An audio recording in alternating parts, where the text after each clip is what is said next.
तो कल की जो क्लास हुई थी उसमें भी थोड़ा सा हमने एटमॉस्फेरिक फिजिक्स के बारे में डिस्कस करा था। और जो वायुमंडलीय भौतिकी है ना, एटमॉस्फेरिक फिजिक्स जो है उसके बारे में हम लोगों ने थोड़ा सा डिस्कस करा था, और आज भी हम उसी का ही कंटिन्यूएशन लेंगे। और अगर आप थोड़ा सा रिकॉल करेंगे तो आपको याद आएगा कि मैंने क्या क्या चीजों पर ध्यान दिया था पिछली क्लास के अंदर में। तो अगर आप एक मिनट बच्चों,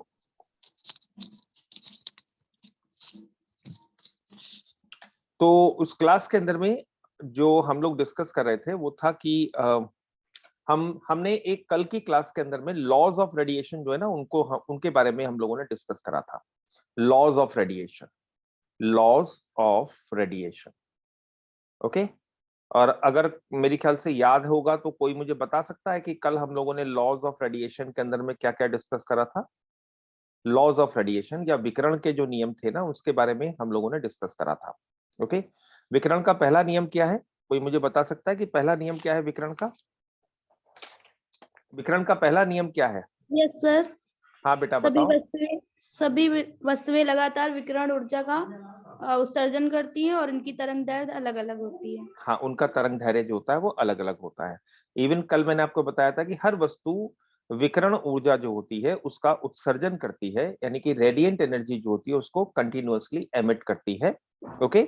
और वो अलग अलग वेवलेंथ के अंदर में एमिट करती है। ओके। इवन मैं आपको बताया था कल जो पोलर आइस कैप्स होती है ना, जो पोल के ऊपर पोल पे जो बर्फ जमी हुई है या पहाड़ों की चोटी पे जो बर्फ जमी होती है वो तक विकिरण ऊर्जा का उत्सर्जन करती है। फिर दूसरा नियम क्या था? ये तो पहला नियम हो गया। ओके। और दूसरा नियम क्या था? दूसरा नियम क्या था? दूसरा नियम ये था कि जो वस्तु जितनी ज्यादा गर्म होती है, जितना अधिक उसका तापमान होता है, वो इतनी उतनी ही प्रति ऊर्जा एकांक क्षेत्रफल से ऊर्जा का उत्सर्जन करती है। टोटल एनर्जी का जो रेडिएशन होता है या टोटल एनर्जी जो रेडिएट करती है, वो हॉटर ऑब्जेक्ट्स जो होता है they radiate more total energy per unit area than do colder object. और इसको हमने क्या बोला था? स्टीफन। इसको याद है? इसके लिए हमने एक वर्ड यूज करा था, फिजिक्स का एक लॉ है जिसको क्या कहा जाता है? Stefan Boltzmann law. Boltzmann law. Stefan Boltzmann law, ये हम लोगों ने डिस्कस करा था, याद है? ओके। और इसका वैल्यू क्या थी? E equals to sigma T to the power 4। और हमने दोनों का कैलकुलेट करके निकाला था, सन का भी निकाला था और पृथ्वी का भी निकाला था।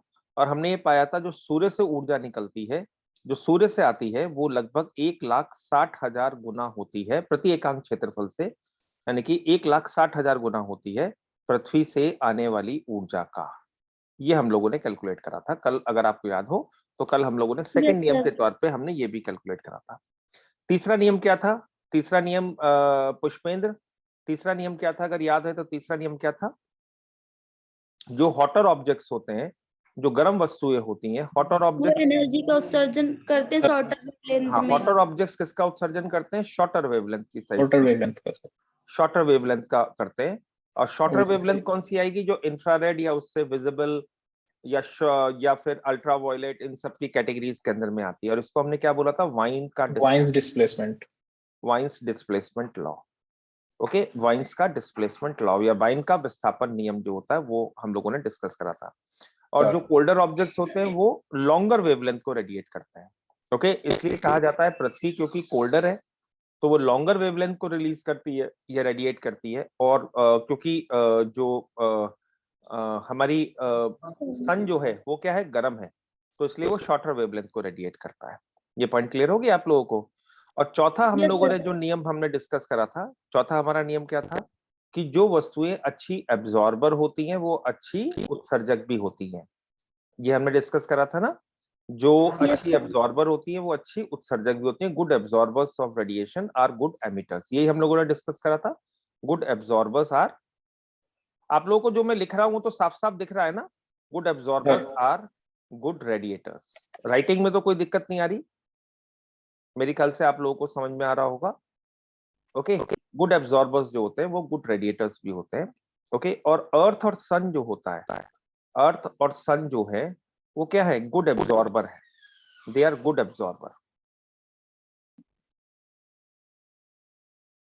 ओके। और ये क्या है? गुड एब्जॉर्बर भी हैं और गुड रेडिएटर भी हैं। गुड एब्जॉर्बर भी हैं और गुड रेडिएटर भी हैं। ओके। और एटमॉस्फेयर जो है हमारा, एटमॉस्फेयर जो है वो एक सेलेक्टिव एब्जॉर्बर है। एटमॉस्फेयर जो है वो एक सेलेक्टिव एब्जॉर्बर, सेलेक्टिव एब्जॉर्बर है।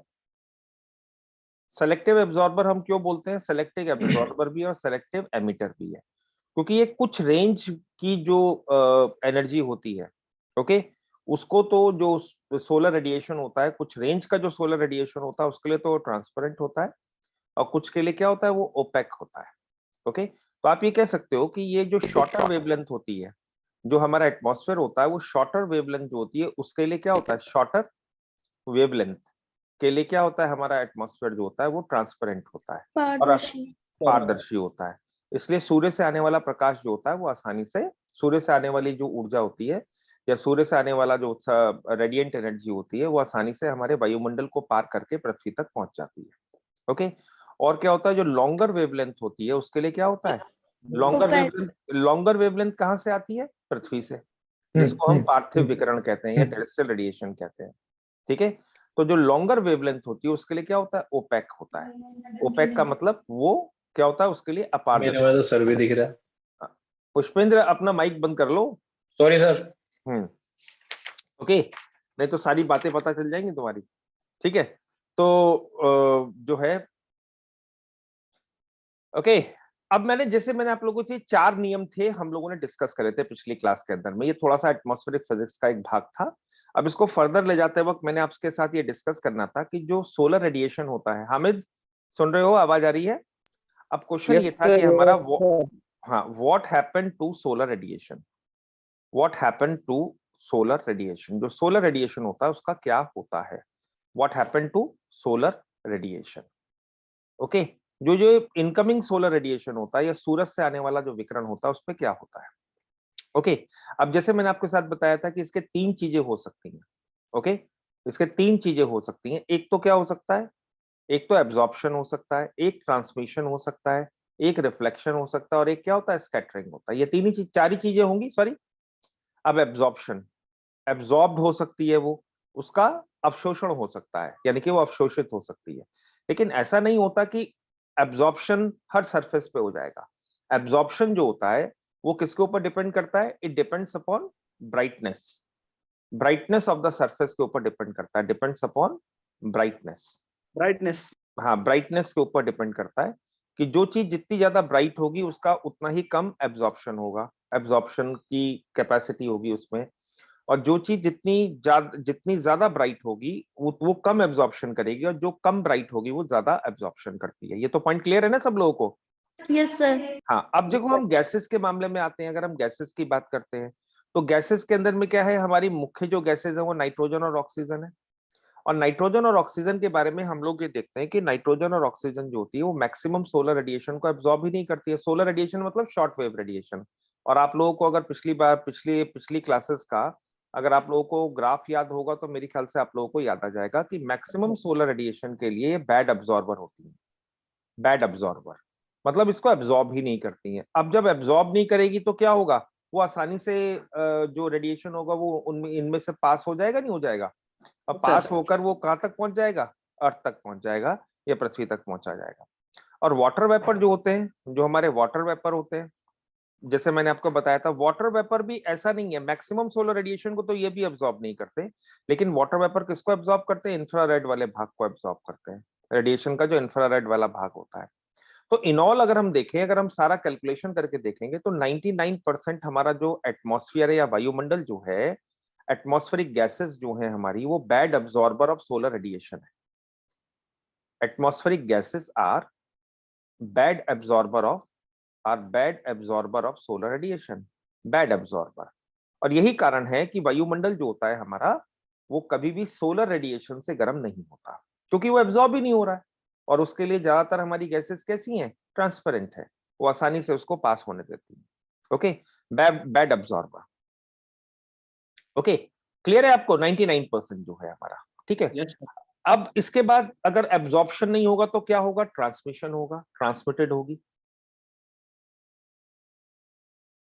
ट्रांसमिटेड का मतलब क्या होता है कि कोई भी चीज अगर किसी चीज में से ट्रांसमिट हो जाती है तो कभी भी उसकी एनर्जी को बढ़ाने में उसका कोई योगदान नहीं होता। No contribution in the energy of the object. No contribution. No contribution in the energy. In the energy. In the energy of the object. जब वो एब्जॉर्ब होगी तो ही उस ऑब्जेक्ट की एनर्जी में कुछ कंट्रीब्यूट करेगी, अदरवाइज नहीं करेगी। ठीक है। और ये हम क्या देखते हैं, वाटर जो होता है, वाटर और एयर जो होती है हमारी, ये क्या होती है, ये ट्रांसमिट कर देती है, मतलब water and air transmit solar radiation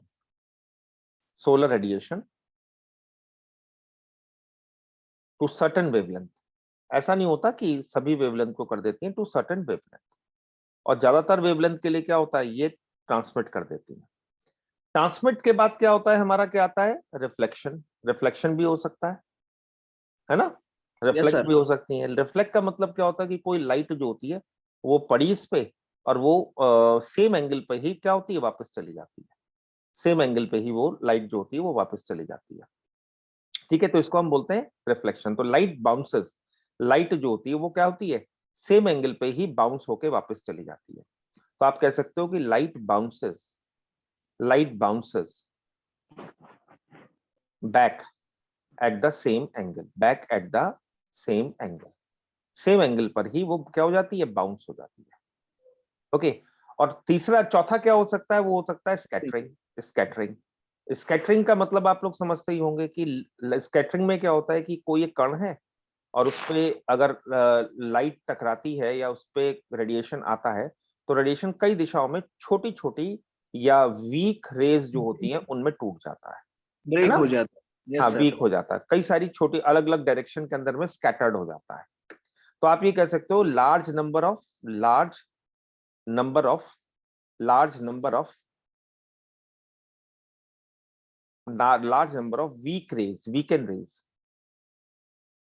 weaken rays जो होती हैं, weakened rays in forward and backward direction, in forward and backward.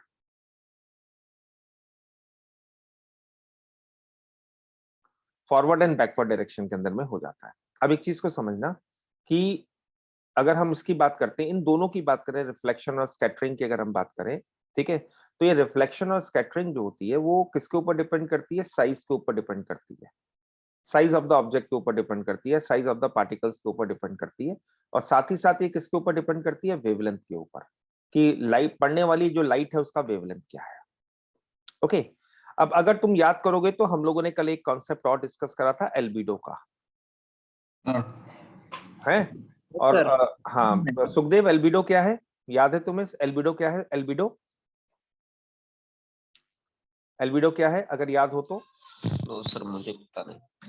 Fraction of radiation that is reflected back. Okay. Fraction of radiation that is reflected back. Okay. Fraction of radiation that is reflected back. Like snow.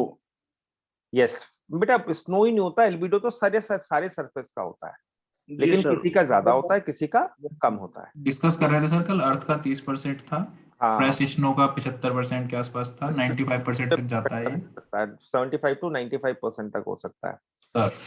The fraction of radiation that is reflected back. और ध्यान रखना, जो reflect हो जाता है वो कभी भी एब्जॉर्ब नहीं होगा। एब्जॉर्ब तो वही होगा ना जो एनर्जी को इंक्रीज करेगा ऑब्जेक्ट की, है ना। So fraction of radiation that is reflected back, that is called to be as a albedo. और पूरी की पूरी पृथ्वी की अगर हम बात करते हैं तो पूरी की पूरी पृथ्वी का एल्बिडो कितना है, 30%। तो कहने का मतलब ये है कि अगर 100 यूनिट एनर्जी आएगी तो उनमें से कितनी एनर्जी पहले ही वापस चली जाएगी, 30% चली जाएगी, यानी कि कितनी रिफ्लेक्ट हो जाएगी, 70। और हाँ, पहुंचने वाली जो होगी वो केवल कितनी होगी, 70 होगी, 70 यूनिट्स। हाँ, 30 तो रिफ्लेक्ट हो, एल्बिडो ही है अर्थ का। Yes sir.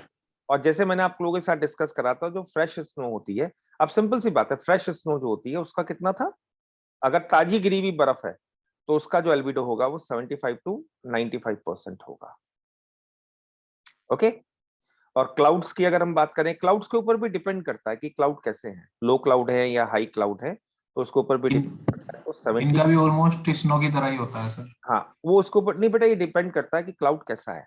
अगर अगर डेंस क्लाउड है तो अलग होगा, और अगर थिक क्लाउड है तो अलग होगा। ओके, तो जनरली ये डिपेंड करता है कि क्लाउड में आइस के पार्टिकल्स कैसे हैं। अगर आइस ज्यादा होगा ना क्लाउड के अंदर में, तो ऐसी कंडीशन में उसका एल्बिडो ज्यादा होता है। इसलिए कभी कभी जब आप प्लेन से ऊपर क्लाउड के ऊपर जा रहे होते हो ना, तो आपको बड़ी चकाचौंध सी फील होती है, बड़ा डेजलिंग सा फील होता है। इसलिए प्लेन के जो भी ग्लासेस होते हैं ना, जो विंडो के ग्लासेस होते हैं, वो सारे के सारे पोलराइड ग्लासेस होते हैं, ताकि आपको वो डेजलिंग फील ना हो। ओके, तो 70 to 50% तक होता है। ओके, ओल्ड स्नो जो होती है, जो रखी हुई बर्फ होती है, ओके, या पुरानी जो बर्फ होती है, उसका 30 to 40% हो जाता है। कारण क्या होता है कि ओल्ड स्नो पे डस्ट जम जाती है, डस्ट आ जाती है, और ये डस्ट क्या करती है, हीट को एब्जॉर्ब करने लगती है। Yes sir. अब मान लो सपोज करो कोई ग्लेशियर है, एक बर्फ पड़ी हुई है, और ग्लेशियर पे कार्बन सूट जो है ना, वो कार्बन का, उस पर डस्ट जम जाती है, कुछ और जम जाता है, कार्बन का वो हो जाता है, तो ये ग्लेशियर क्या होगा, जल्दी पिघलने लगेगा। ओके, जल्दी इसलिए पिघलने लगेगा क्योंकि जो जो कार्बन के पार्टिकल्स है ना, या जो डस्ट के पार्टिकल्स हैं, वो हीट को ज्यादा एब्जॉर्ब करेंगे, और तब वो इसको ज्यादा पिघला देंगे। आई बात समझ में? तो जो ओल्ड स्नो होती है वो जल्दी पिघल जाती है, 30 to 40% तक उसका जो होता है एल्बिडो होता है। इसका मतलब आप कह सकते हो 70% तक वो रेडिएंट एनर्जी जो होती है उसको एब्जॉर्ब कर लेती है, सोलर एनर्जी जो होती है उसको एब्जॉर्ब कर लेती है। फिर ड्राई सैंड जो होता है, जो सूखा हुआ रेत होता है, ओके, जो ड्राई सैंड होता है उसका 35 to 45% होता है। ओके, 35 to 45% होता है एल्बिडो जो होता है। और जो वाटर होता है, वाटर का एंगल के ऊपर डिपेंड करता है कि जो रेडिएशन है वो किस एंगल पे आ रहा है। अगर 0 डिग्री के एंगल पर होगा तो 99% होगा एल्बिडो, बहुत कम, बहुत ज्यादा रिफ्लेक्शन मारेगा। ओके, बहुत ज्यादा रिफ्लेक्शन लगेगा आपको। और अगर 10 डिग्री के एंगल पर होगा तो 35% हो जाएगा एल्बिडो। ओके, और 30 डिग्री के एंगल पर होगा तो एल्बिडो 6% के आसपास होगा, और 50 डिग्री के एंगल पर होगा तो 2.5% के आसपास एल्बिडो होगा। और 90 डिग्री पे अगर रेडिएशन टकराएगा, 90 डिग्री पे अगर टकराएगा, तो 90 डिग्री पे रेडिएशन जो होगा वो 2% होगा एल्बिडो, यानी कि 98% जो होगा वो एब्सॉर्ब हो जाएगा। ओके, अब यहाँ पे एटमॉस्फेरिक फिजिक्स का एक छोटा सा कॉन्सेप्ट आपको और समझना है। हालांकि मैं तुम्हें लौट के ना तुम्हें एक अलग से एक बड़ा इंटरेस्टिंग सा टॉपिक भी पढ़ाऊंगा, जिसको हम एटमॉस्फेरिक ऑप्टिक्स कहते हैं। ओके, एटमॉस्फेरिक ऑप्टिक्स भी कहा जाता है कि आपने देखा होगा कि स्काई ब्लू होता है, और रेनबो कैसे बनता है, सन्स हेलो क्या होता है, लूनर सर क्या होता ये है ना? हाँ, ये सब चीजें है ना, छोटी छोटी चीजें जो होती हैं, ये सब मैं आपको एक अलग से टॉपिक में डिस्कस करूंगा, जिसको हम एटमॉस्फेरिक ऑप्टिक्स कहते हैं। ओके, यस फिजिक्स के लोग हैं, उन लोगों को ऑप्टिक्स का मतलब पता होगा। ओके, अब इसी तरीके से अगर आप देखेंगे तो एक कॉन्सेप्ट और है जिसको हम स्कैटरिंग के साथ साथ एक स्कैटरिंग का हमेशा आपको ध्यान रखना है कि जो स्कैटरिंग होती है ना, प्रकीर्णन जो होता है, वो इनवर्सली प्रोपोर्शनल होता है वेवलेंथ के। तो कहने का मतलब जो है, जो शॉर्टर वेवलेंथ होंगी उसकी उनकी स्कैटरिंग ज्यादा होगी, है ना? और जो लॉन्गर वेवलेंथ होंगी उनकी स्कैटरिंग कम होगी। इसलिए रेड को ज्यादा यूज किया जाता है एज अ खतरे के निशान के तौर पे, या उस पे उसको ज्यादा। तो आप ये कह सकते हो कि therefore okay, shorter wavelength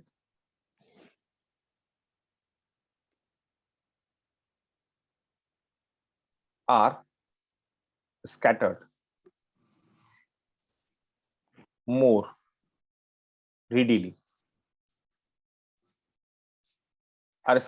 readily than do longer wavelength। ये पॉइंट क्लियर है निधि? than do longer wavelength। Yes sir. ठीक है, अब ये चीज को थोड़ा सा आपको ध्यान रखना है कि जो शॉर्टर वेवलेंथ्स होती हैं उनकी स्कैटरिंग जो होती है वो ज्यादा होती है। ठीक है, अब एक चीज का ध्यान रखना कि जैसे अब क्वेश्चन ये आता है कि हमारा वायुमंडल गर्म कैसे होता है, हाउ एटमॉस्फेयर इज हीटेड। हमारा जो वायुमंडल जो होता है, how atmosphere is heated. Okay, इसका मैकेनिज्म क्या है, ये भी एक फिजिक्स का पार्ट है। ओके, सो अब जैसे अगर एक छोटा सा पॉइंट अगर हम देखें यहाँ पे, तो पहला पॉइंट हमारा क्या है कि जो पृथ्वी होती है हमारी, वो सूरज की तुलना में क्या होती है? ठंडी होती है। अगर हम सूर्य सन के कंपैरिजन पे बात करें तो जो हमारी पृथ्वी है वो सूरज की तुलना में क्या है? ठंडी है। और Yes, sir. ये हम ये कह सकते हैं कि जो हमारी अर्थ से रेडिएंट एनर्जी निकलती है वो सन के कंपैरिजन में काफी कम होगी। Yes, sir. ठीक है। और फिर दूसरा पॉइंट हमारे लिए क्या है समझने का, कि जो अभी हमने पीछे भी डिस्कस करा, हमने क्या डिस्कस करा पीछे भी, कि जो सन से रेडिएंट एनर्जी होती है वो कौन सी वेवलेंथ में आती है? लॉन्गर वेवलेंथ के अंदर में आती है। ओके, क्योंकि सन से जो रेडिएंट एनर्जी होती है वो ज्यादातर किस में आती है? शॉर्ट वेवलेंथ की कैटेगरी में आती है। ठीक है। और Yes, जो sir. अर्थ से निकलती है वो ज्यादातर किस में होती है? Longer wave. लॉन्गर वेवलेंथ की कैटेगरी के अंदर में आती है। ठीक है। अब जैसे हम लोगों ने एक चीज को और डिस्कस करा था कि अगर तुम एक डायग्राम को अगर याद कर लो तो उस डायग्राम के बेसिस पे आपको, अगर आपको ध्यान हो तो मैंने डायग्राम भी आपको दिखाया था कि हमारा 95% जो रेडिएशन होता है अर्थ का जो रेडिएशन है 95% जो है वो 2.5 माइक्रोमीटर से लेके 2.5 माइक्रोमीटर से लेके कहां से कहां तक का है? 2.5 से लेके 30 माइक्रोमीटर के रेंज के अंदर में आता है। ओके, अगर याद हो तो है ना, अगर ये डायग्राम से अगर आप लोगों को याद हो तो जो Yes. सोलर रेडिएशन और टेरेस्ट्रियल रेडिएशन है जो है, इन दोनों में फर्क क्या है? कि जो हमारा टेरेस्ट्रियल रेडिएशन है वो लॉन्ग वेव का आता है और 95% पार्ट जो होता है टेरेस्ट्रियल रेडिएशन का वो किसमें चला जाता है? हमारा 2.5 माइक्रोमीटर से लेकर, माइक्रोमीटर में ही वेवलेंथ को ले रहे हैं हम, 30 माइक्रोमीटर की रेंज में आता है। तो जिसकी वजह से जो जो अर्थ से रेडिएशन निकल रहा है उसको हम किस कैटेगरी के अंदर में रखेंगे? लॉन्ग वेव की कैटेगरी के अंदर में रखेंगे। ठीक है। ये जो पूरा इलेक्ट्रोमैग्नेटिक स्पेक्ट्रम है उस इलेक्ट्रोमैग्नेटिक स्पेक्ट्रम में लॉन्ग वेव की कैटेगरी के अंदर में इसको रखा जाएगा। ठीक है। लेकिन ज्यादातर जो हमारा सोलर रेडिएशन है ओके, वो 2.5 माइक्रोमीटर से छोटा है या कम है, तो इसलिए सोलर रेडिएशन को हम किस कैटेगरी के अंदर में रखेंगे? शॉर्टर वेवलेंथ की कैटेगरी में रखेंगे। अब जैसे कि हमने डिस्कस करा था कि जो हमारा एटमॉस्फेयर होता है या जो हमारी गैसेस होती हैं एटमॉस्फेयर के अंदर में, अभी हम लोगों ने डिस्कस करा था ना कि जो हमारी गैसेस होती हैं एटमॉस्फेयर में वो क्या है? Selective absorber. They are selective absorber. Okay, वो कुछ रेडिएशन के लिए तो एब्जॉर्ब करती हैं और कुछ के लिए क्या होती हैं? ट्रांसपेरेंट होती हैं और उसको इजिली ट्रांसमिट कर देती है। ठीक है। जैसे अगर हम देखें यहाँ पे, तो यहाँ पे एक चीज को हमें देखने को मिलेगा कि जो नाइट्रोजन है, अगर हम नाइट्रोजन की बात करें तो नाइट्रोजन सोलर रेडिएशन को एब्जॉर्ब करती ही नहीं है। देखो ना, ये सारा का सारा पार्ट जो है वो सोलर रेडिएशन का है। अगर हम देखें तो ये पूरा का पूरा पार्ट जो है वो हमारा किसका है? सोलर रेडिएशन का है। तो ये पूरा का पूरा पार्ट जो है वो सोलर रेडिएशन का, अगर इस पूरे पूरे एरिया की तुम बात करो तो सोलर रेडिएशन, और ये पूरा किसका है? Terrestrial radiation. ओके, तुम देखोगे नाइट्रोजन बिल्कुल भी एब्जॉर्ब नहीं कर रही है, कहीं पे भी कोई एब्जॉर्प्शन नहीं दिख रहा है। एब्जॉर्प्शन का पता कैसे चलेगा? जब ये ग्राफ जो ना, ये वाला जो ग्राफ चल रहा है, ओके, ये जो ग्राफ चल रहा है ये ऊपर नीचे होगा, तब आपको पता चलेगा कि एब्जॉर्प्शन हो रहा है या नहीं हो रहा। अब मुझे बताओ, नाइट्रोजन सोलर रेडिएशन को एब्जॉर्ब कर रही है बच्चों? No No, sir. थोड़ा बहुत अगर आप देखोगे तो लॉन्गर वेवलेंथ वाला जो रेडिएशन है उसको एब्जॉर्ब कर रही है यहाँ पे। yes, sir. बात ही समझ में? बाकी तो इनऑल सोलर रेडिएशन के लिए क्या है? ये ट्रांसपेरेंट है। Transparent. ट्रांसपेरेंट है तो कभी भी नाइट्रोजन जब एब्जॉर्ब नहीं कर रही है, और हमारे वायुमंडल के अंदर में सबसे ज्यादा परसेंटेज कौन सी गैस की है? नाइट्रोजन की है ना। सबसे ज्यादा परसेंटेज जो है वो 78% के आसपास तो नाइट्रोजन ही है ना। Yes, sir. 70%। तो जब हमारी जो सबसे ज्यादा मिलने वाली गैस जो है, या सबसे ज्यादा परसेंटेज की जो गैस है, जब वो एब्जॉर्ब ही नहीं कर रही है तो कभी भी उस गैस का टेम्परेचर जो होगा वो इनकमिंग सोलर रेडिएशन से बढ़ेगा ही नहीं, क्योंकि वो एब्जॉर्ब ही नहीं हो रहा। Yes, sir. अब तुम एक चीज देखो, ऑक्सीजन और ओजोन जो है वो भी एक छोटे से पार्ट को, अल्ट्रावायलेट वाले पार्ट को एब्जॉर्ब कर रही है। और अल्ट्रावायलेट कितना परसेंट होता है? 7%, अगर आपको याद हो। Percent. रेडिएशन का 7% ही होता है। देखो ना, अगर तुम इसको देखोगे तो तुम्हें पता चलेगा कि अल्ट्रावायलेट जो होता है वो कितना है। तुम देखो 7%. कितना, 7% है। यहाँ पे देखो ना, अल्ट्रावायलेट आ रहा है, ये अल्ट्रावायलेट का आ रहा है। ओके, तो अल्ट्रावायलेट कितना है? केवल 7%। तो जो 7% है वो तो बहुत मेजर फर्क नहीं डालेगा ना।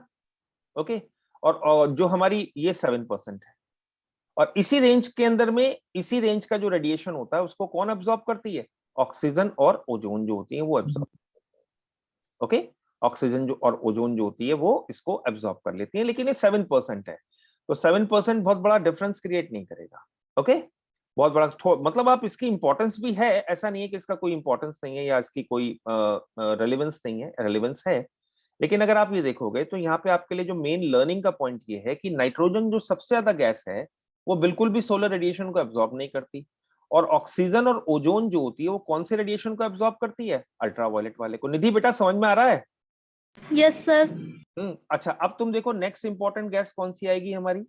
आर्गन आती है वैसे, लेकिन हम उसमें ले सकते हैं कार्बन डाइऑक्साइड की अगर हम बात करें तो कार्बन डाइऑक्साइड भी तुम देखो सोलर रेडिएशन को कहाँ एब्जॉर्ब कर रही है? कर रही है क्या कार्बन डाइऑक्साइड? No sir. कोई मेजर एब्जॉर्प्शन नहीं है। आप ये कहो कि कोई मेजर एब्जॉर्प्शन है तो वो नहीं है। ओके, वाटर वेपर का अगर तुम देखोगे तो इंफ्रारेड वाली जो साइड है ना वाटर वेपर की, क्योंकि विजिबल के बाद इंफ्रारेड आ जाती है, और इंफ्रारेड में भी दो आती हैं, शॉर्ट इंफ्रारेड और लॉन्ग इंफ्रारेड। तो जो आप देखोगे थोड़ा बहुत इंफ्रारेड वाली साइड जो है ना उसको एब्जॉर्ब कर रहा है वाटर वेपर, इंफ्रारेड वाली साइड जो है। लेकिन ये जो इंफ्रारेड वाला भाग जो है ना वो जो है वो मतलब है तो ज्यादा, लेकिन ऐसा नहीं है कि बहुत मेजर कंट्रीब्यूटर के तौर पर होगा। तो इन ऑल अगर हम देखें तो हमारे टोटल एटमॉस्फेयर जो है उसके लिए ज्यादातर हमारा वायुमंडल क्या है? हमारा वायुमंडल क्या है? पारदर्शी है, और बहुत कम मात्रा के अंदर में जो रेडिएशन जो होता है वो एब्जॉर्ब करता है। अब तुम ये कहोगे सर वाटर वेपर तो काफी एब्जॉर्ब कर रहा है, वाटर वेपर एब्जॉर्ब कर रहा है, लेकिन वाटर वेपर की परसेंटेज बहुत कम है। Yes sir. 28% तो हमारा क्या है, सॉरी 78% तो नाइट्रोजन है, और 21% हमारी ऑक्सीजन आ जाती है, तो 99% गैसेस तो यही हो गई ना। Yes sir. तो वाटर वेपर तो वेरी करता है फ्रॉम 1% टू 4% तक वाटर वेपर का वेरिएशन होता है, कुछ जगहों पे तो 1% से भी कम होता है। तो इसलिए वाटर वेपर का बहुत ज्यादा सिग्निफिकेंट रोल जो होगा वो सोलर रेडिएशन को एब्जॉर्ब करने के अंदर में नहीं होगा। ओके, और मेजर जो हम देखेंगे तो मेजर जो हमारे चेंजेस हमें दिखाई देंगे वो कार्बन डाइऑक्साइड की वजह से या इसकी वजह से हमें, क्योंकि वाटर वेपर एक वेरिएबल कंपोनेंट है। ओके, वाटर वेपर क्या एक वेरिएबल कंपोनेंट है, वो 1% और काफी कम भी हो सकता है, और कार्बन डाइऑक्साइड होती है एक परमानेंट गैस के तौर पर है। तो उससे जो एब्जॉर्प्शन होगा वो एटमॉस्फेरिक टेम्परेचर के अंदर में या वायुमंडल के तापमान के अंदर में या वायुमंडल को गर्म करने के अंदर में उससे जो एब्जॉर्प्शन हो रहे होंगे वो उनका इम्पैक्ट जो होगा वो रिलेटिवली ज्यादा होगा। ध्यान रखना, लेकिन वाटर वेपर भी जो होता है एक इंपॉर्टेंट ग्रीन हाउस गैस के तौर पे लिया जाता है, ग्रीन हाउस कंपोनेंट के तौर पे वाटर वेपर को भी हम लोग लेते हैं। Carbon dioxide, water vapour, methane, ये सब इंपॉर्टेंट कहलाती है। Okay, yes sir. अब मेरे ख्याल से आप लोगों को बात समझ में आ गई होगी, अब इतना पॉइंट समझ में आ गया होगा। तो जैसे अगर हम देखें तो हमारा फाइनल कंक्लूजन क्या निकलेगा हमें? हमारा फाइनल कंक्लूजन ये निकलेगा, निधि, सुखदेव, पुष्पेंद्र, ध्यान से सुनना कि हमारा फाइनल कंक्लूजन क्या निकलेगा। हमारा फाइनल कंक्लूजन ये निकलेगा कि हमारा जो वायुमंडल है या हमारा जो एटमॉस्फेयर है वो नियरली ट्रांसपेरेंट है, पूरी तरीके से ट्रांसपेरेंट नहीं है। कैसा है? नियरली ट्रांसपेरेंट है। Selective trans. हाँ, नियरली ट्रांसपेरेंट है। ओके, हमारा जो वायुमंडल है वो क्या है? वो नियरली ट्रांसपेरेंट है। ओके, दैट इज नियरली, एक minute, that is nearly transparent, nearly transparent है, नियरली ट्रांसपेरेंट है टू इनकमिंग सोलर रेडिएशन। क्या ये आप लोग इस बात से एग्री कर जाते हैं? Yes sir. Coming solar radiation, तो इसका कंक्लूजन क्या निकलेगा? आप ये कह सकते हो therefore incoming solar radiation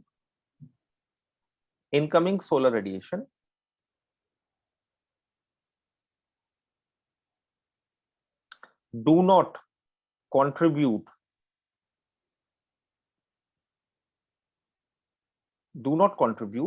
in the heating of atmosphere. Atmosphere. अब बात तो वही आ गई, फिर वायुमंडल गर्म कैसे होगा? Heating of atmosphere. Okay, in the heating of atmosphere, उसमें कोई कंट्रीब्यूट नहीं करता।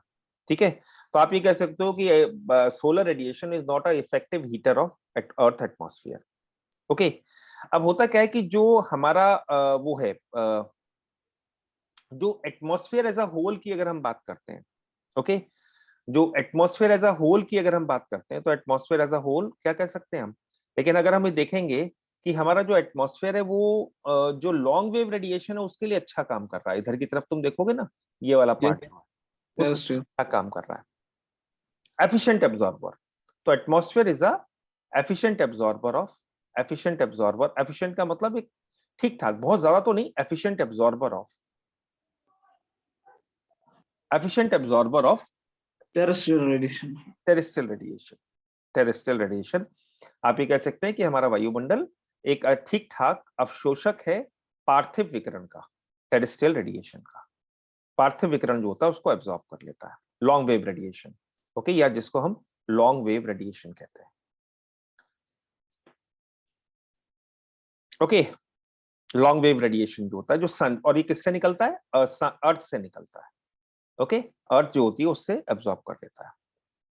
ओके, और ध्यान रखना ये जो लॉन्ग वेव रेडिएशन है केवल अर्थ की ही बात नहीं कर रहे हैं हम, जो सन से भी जो लॉन्ग वेव रेडिएशन आ रहा है उसको भी एब्जॉर्ब कर लेता है। आप ये देखोगे ना, इधर भी जो लॉन्ग वेव रेडिएशन है ना सन से भी, तो उसके लिए भी काफी ठीक ठाक है।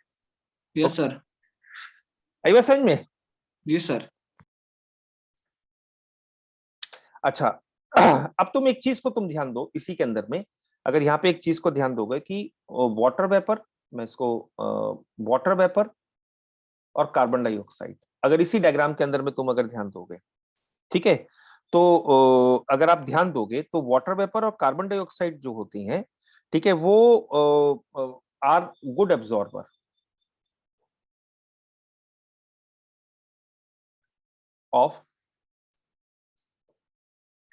ऑफ रेडिएशन, दोनों तरीके का, सोलर और टेरेस्ट्रियल रेडिएशन। ओके, सोलर और टेरेस्ट्रियल रेडिएशन दोनों तरीके का। ओके, और इसलिए जो वाटर वेपर और कार्बन डाइऑक्साइड जो होती है ना, वो they have a major role to play, major role in warming the atmosphere. Okay, अब देखो एक चीज को ध्यान रखना कि जो वाटर वेपर है और कार्बन डाइऑक्साइड है वो कहां पर ज्यादा कंसंट्रेटेड है? ट्रोपोस्फेयर में। Yes sir. ऊपर तो स्ट्रेटोस्फेयर के अंदर में, उससे ऊपर तो मिलेगा ही नहीं ना आपको वाटर वेपर और कार्बन डाइऑक्साइड, आपको मिलेगी वो कार्बन डाइऑक्साइड काफी भारी गैस है तो नीचे ही की परतों में मिलती है। ठीक है, यस सर। तो आप क्या कह सकते हो, ट्रोपोस्फेयर में भी लोअर ट्रोपोस्फेयर के अंदर में, तो आप ये कह सकते हो लोअर ट्रोपोस्फेयर को गर्म करने में इनका क्या रोल है? इनका एक मेजर रोल है। सो लोअर ट्रोपोस्फेयर को वार्म करने में कार्बन डाइऑक्साइड और वाटर वेपर जो होते हैं उनका एक मेजर रोल है, because they are concentrated mostly into the lower troposphere. ये पॉइंट क्लियर है सब लोगों को? ये पॉइंट क्लियर है आप लोगों को या किसी को कोई डाउट है इस पॉइंट के अंदर में? ओके, निधि बेटा समझ में आ गया या नहीं समझ में आया? Yes sir. अब एक चीज को और ध्यान दो तुम, मैं इसको हटा दूं, इसको मिटा दूं, सामने जो आपके लिखा हुआ है, अगर आप लोगों को कोई दिक्कत ना हो तो मैं हटा दूं से। Yes sir. अच्छा, अब इसके बाद एक चीज देखो कि अब एक चीज को तुम और ध्यान दो कि जो हमारा एटमॉस्फेयर है, ओके, वो एक रेंज के लिए काफी ज्यादा ट्रांसपेरेंट है। तुम एक चीज देखो, एटमॉस्फेयर जो है ना 8 से 12 माइक्रोमीटर तक की जो रेंज है ना, 8 से 12 वाली जो रेंज है, पुष्पेंद्र ध्यान से देखना, ये 8 से 12 वाली जो रेंज है ना, 8 से 12 वाली माइक्रोमीटर की जो रेंज है, इसके लिए आप देखो बिल्कुल भी अब्जॉर्प्शन नहीं है इस रेंज के अंदर में, नहीं है ना, और है भी तो बहुत नाम मात्र के बराबर है। ठीक है, तो ये जो 8 से 12 माइक्रोमीटर की जो रेंज होती है ना लॉन्ग वेव की, इसको हम एटमॉस्फेरिक विंडो कहते हैं। एटमॉस्फेरिक विंडो कहते हैं, एटमॉस्फेरिक विंडो। अब इसकी सिग्निफिकेंस क्या है? ओके, इसकी सिग्निफिकेंस ये है कि अगर मान लो इस रेंज के अंदर में रेडिएशन एब्जॉर्ब हो रहा होता हमारे एटमॉस्फेयर में, तो टेम्परेचर बहुत ज्यादा बढ़ जाता है। ओके, और आप एक चीज देखो, इसी रेंज में ये रेडिएशन मैक्सिमम है, मैक्सिमम रेडिएशन भी 8 से 12 वाली रेंज में ही है ना। मैक्सिमम रेडिएशन जो है ये वो रेंज है जब मैक्सिमम टेरेस्ट्रियल रेडिएशन इसी रेंज का है। ठीक है, मैक्सिमम टेरेस्ट्रियल रेडिएशन जो है वो किस रेंज का है? मैक्सिमम जो टेरेस्ट्रियल रेडिएशन है वो 8 से 12 माइक्रोमीटर की रेंज का है। ओके, और इसी मैक्सिमम रेंज वाले पार्ट को हमारा जो एटमॉस्फेयर है या उसके अंदर में गैसेस हैं वो उसको एब्जॉर्ब नहीं करती। तो आप ये कह सकते हो कि इजीली इस रेंज के रेडिएशन को हमारा एटमॉस्फेयर जो होता है वो क्या कर देता है? ट्रांसपेरेंट है और बाहर निकलने देता है। This point is clear. आप ही कह सकते हो कि जो हमारा टेरेस्ट्रियल रेडिएशन होता है वो 8 से 12 माइक्रोमीटर वाली रेंज में मैक्सिमम होता है, इंटेंस होता है, मैक्सिमम इंटेंस होता है, और उस रेंज के अंदर में हमारा ना तो कार्बन डाइऑक्साइड उसको एब्जॉर्ब करती है, ना वाटर वेपर एब्जॉर्ब करता है, ना ओजोन करता है, ना नाइट्रोजन के ऑक्साइड करते हैं। ओके तो कहने का मतलब है जहां पर टेरेस्ट्रियल रेडिएशन की इंटेंसिटी ज्यादा है वो तो एब्जॉर्ब होता ही नहीं है। ओके आई बात समझ में। और अगर ऐसा नहीं होता, मान लो अगर ऐसा नहीं होता और इंटेंस रेंज वाला जो रेडिएशन है टेरेस्ट्रियल रेडिएशन वो भी अगर एब्जॉर्ब हो रहा होता तो हमारे एटमॉस्फेयर का टेम्परेचर काफी बढ़ जाता। ओके इसलिए इसको हम क्या बोलते हैं, एटमॉस्फेरिक विंडो। क्या कहते हैं, एटमॉस्फेरिक विंडो। अब आप ये भी तो देखो ना, जब यहाँ इस रेंज, ये आप मैक्सिमम पार्ट है रेडिएशन का, सोलर रेडिएशन का, वो भी उसके लिए भी ट्रांसपेरेंट है, यहाँ भी बिना एब्जॉर्प्शन के लिए चला गया, और यहाँ पे जो मैक्सिमम पार्ट है वो भी बिना एब्जॉर्प्शन के चला गया। तो ये बढ़िया सी बात है हमारे प्लेनेट के लिए। आप ये कह सकते हो कि हमारा प्लेनेट इस चीज को लेके काफी ब्लेस्ड है कि जिसमें जिस पार्ट में सोलर रेडिएशन मैक्सिमम है वो पार्ट भी एब्जॉर्ब नहीं होता, और जिस पार्ट के अंदर में टेरेस्ट्रियल रेडिएशन मैक्सिमम है वो पार्ट भी एब्जॉर्ब नहीं होता।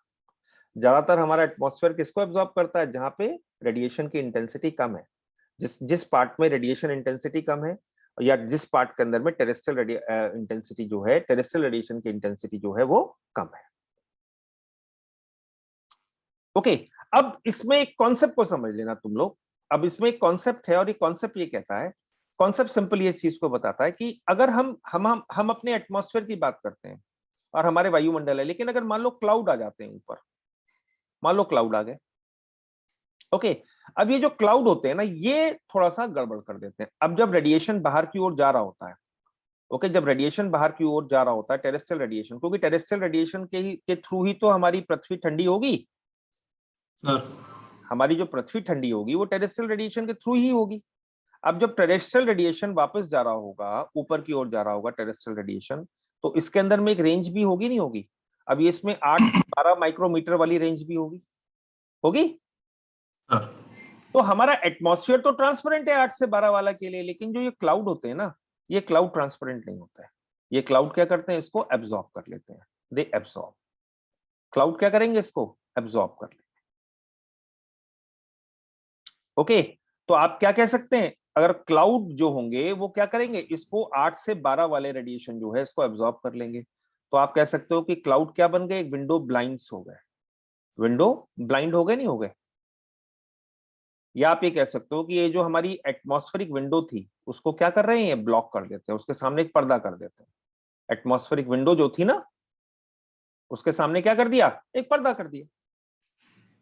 अरे सपोज करो तुम्हारी खिड़की में से धूप काफी तगड़ी आ रही है, तुम्हारी जो कांच है वो तो ट्रांसपेरेंट है ना? अब तुमने पर्दा कर दिया तो रुक गई, नहीं रुक गई धूप? अरे विंडो ब्लाइंड समझते हो ना, विंडो ब्लाइंड आजकल जो होते हैं ना, विंडोज के ऊपर वो बड़े बड़े से फ्लैप टांग देते हैं, है ना? फ्लैप्स लगते हैं, तो उनको क्या बोलते हैं, विंडो ब्लाइंड्स बोलते हैं। ओके तो अब ये जो विंडो ब्लाइंड्स होते हैं, जब क्लाउड आ जाता है तो क्लाउड क्या करता है, ये जो एटमॉस्फेरिक विंडो है, ये जो एटमॉस्फेरिक विंडो जिसको हम बोल रहे हैं, इसको क्या कर देता है, ब्लॉक कर देता है, और 8 से 12 वाला माइक्रोमीटर का जो रेडिएशन होता है उसको एब्जॉर्ब करने लगता है। अगर ऐसा होगा तो क्या होगा, व्हाट विल हैपन? अगर क्लाउड आ जाएंगे तब क्या होगा, अभी रेडिएशन को एब्जॉर्ब करने लगा, जब क्लाउड रेडिएशन को एब्जॉर्ब करेगा तो क्या होगा, जब एब्जॉर्ब करेगा तो वापस भेजेगा भी, री रेडिएट भी करेगा, री रेडिएट भी करेगा, तो लौट के कुछ वाला वापस भी आएगा, है ना? तो इससे क्या होगा, अर्थ का कूलिंग प्रोसेस जो होगा वो क्या हो जाएगा, अर्थ कूलिंग प्रोसेस स्लो हो जाएगा, कूलिंग प्रोसेस स्लो। और सर अर्थ का टेम्परेचर बढ़ेगा। हाँ कूलिंग प्रोसेस जो होगा वो स्लो हो जाएगा। इस टाइम अब देखो इस कॉन्सेप्ट को है ना, एक इस तरीके से समझो, ये कॉन्सेप्ट जो है ना बड़ा इंटरेस्टिंग सा कॉन्सेप्ट है। ओके इसको समझने की कोशिश करो तुम लोग, कि यहाँ पे एक कॉन्सेप्ट को समझो तुम लोग। अब मान लो सपोज करो कि तुम सुबह उठे, ये दो कंडीशन है अर्थ की। Yes sir.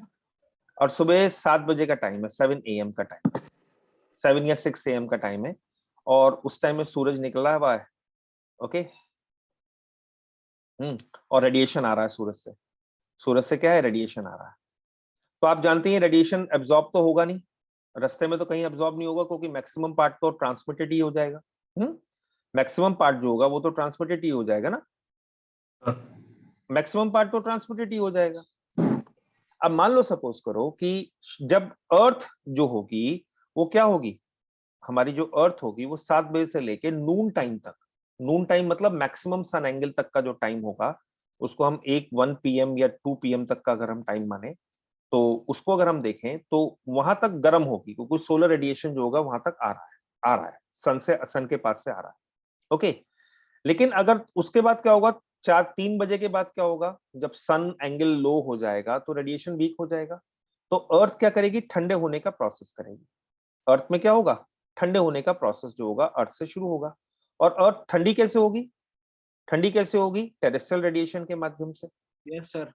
टेरेस्ट्रियल रेडिएशन निकालेगी, इसी तरीके से तो ठंडी होगी अर्थ, टेरेस्ट्रियल रेडिएशन से।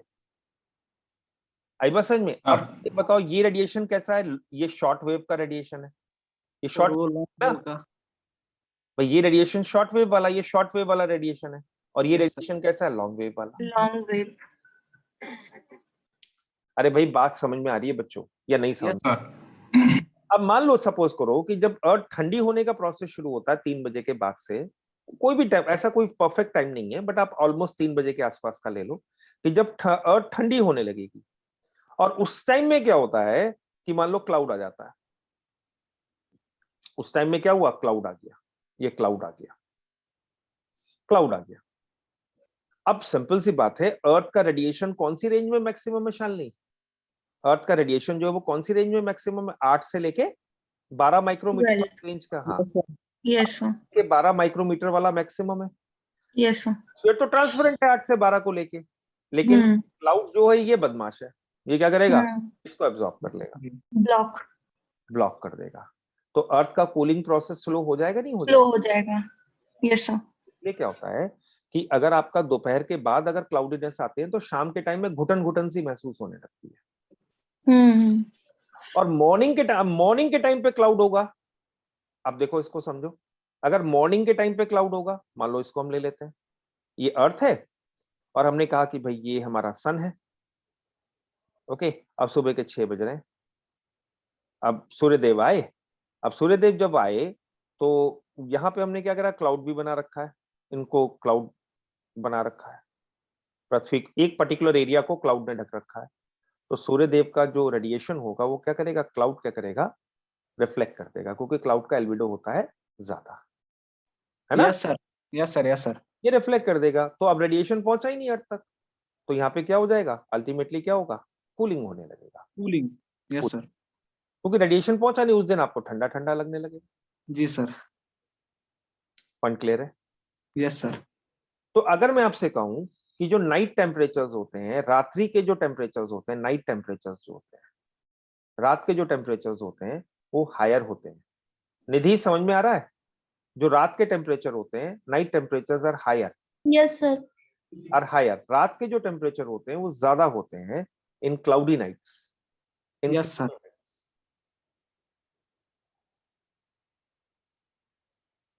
in comparison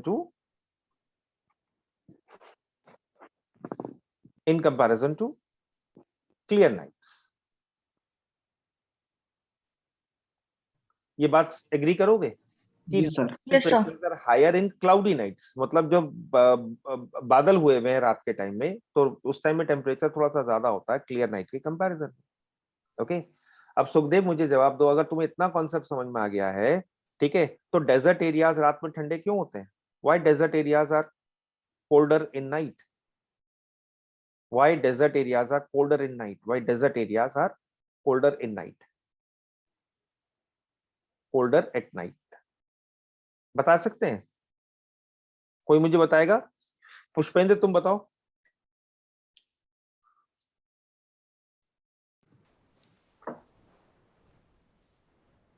क्यों होगा?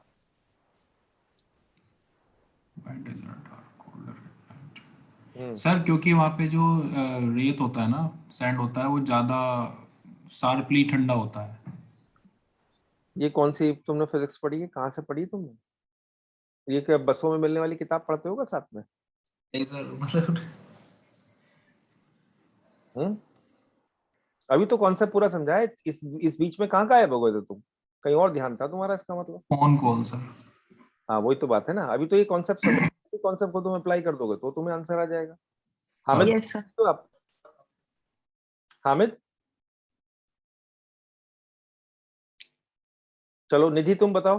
निधि, yes sir.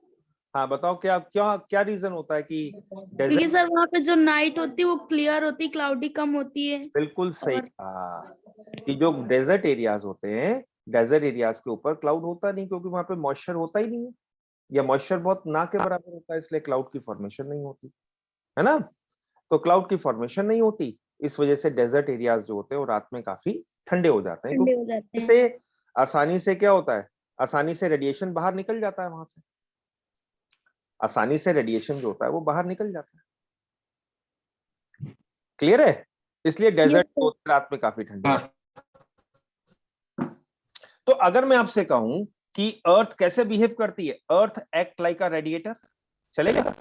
Earth also act like a radiator. पृथ्वी भी एक उत्सर्जक की तरह से बिहेव करती है, and atmosphere is heated from below, तो चलेगा? Yes sir. Atmosphere is heated from below मतलब पृथ्वी से वायुमंडल गर्म होता है हमारा। अब यहां पे तुम मुझे एक बात बताओ कि ऐसा क्यों होता है कि as we go up, as we go up, there is a decrease in temperature. ऐसा क्यों होता है? As we go up there is a decrease in temperature. Sir lapse rate हमने पढ़ा था सर। हाँ, वो कितना होता है? 6.5 डिग्री सेंटीग्रेड पर किलोमीटर। लेकिन बात है ना कि जब हम साइंटिफिक स्टडी कर रहे हैं हामिद, तो हम ये रट के तो काम नहीं चला सकते ना भाई। टेम्परेचर डिक्रीज करता है, लेकिन क्यों डिक्रीज होता है? ऊंचाई पे जाने पर टेम्परेचर डिक्रीज हो जाता है। चलो एटमॉस्फेयर जब एब्जॉर्ब करता है ना सर, बोलो बोलो।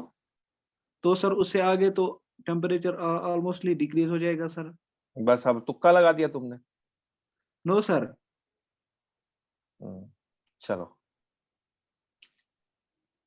ये जीरो हाइट मान ली हमने, अर्थ पे मान लिया हमने, है ना। और टेम्परेचर सपोज करो यहाँ पे 30 डिग्री सेंटीग्रेड है। ओके, अब हमने 1 किलोमीटर की हाइट की बात करी।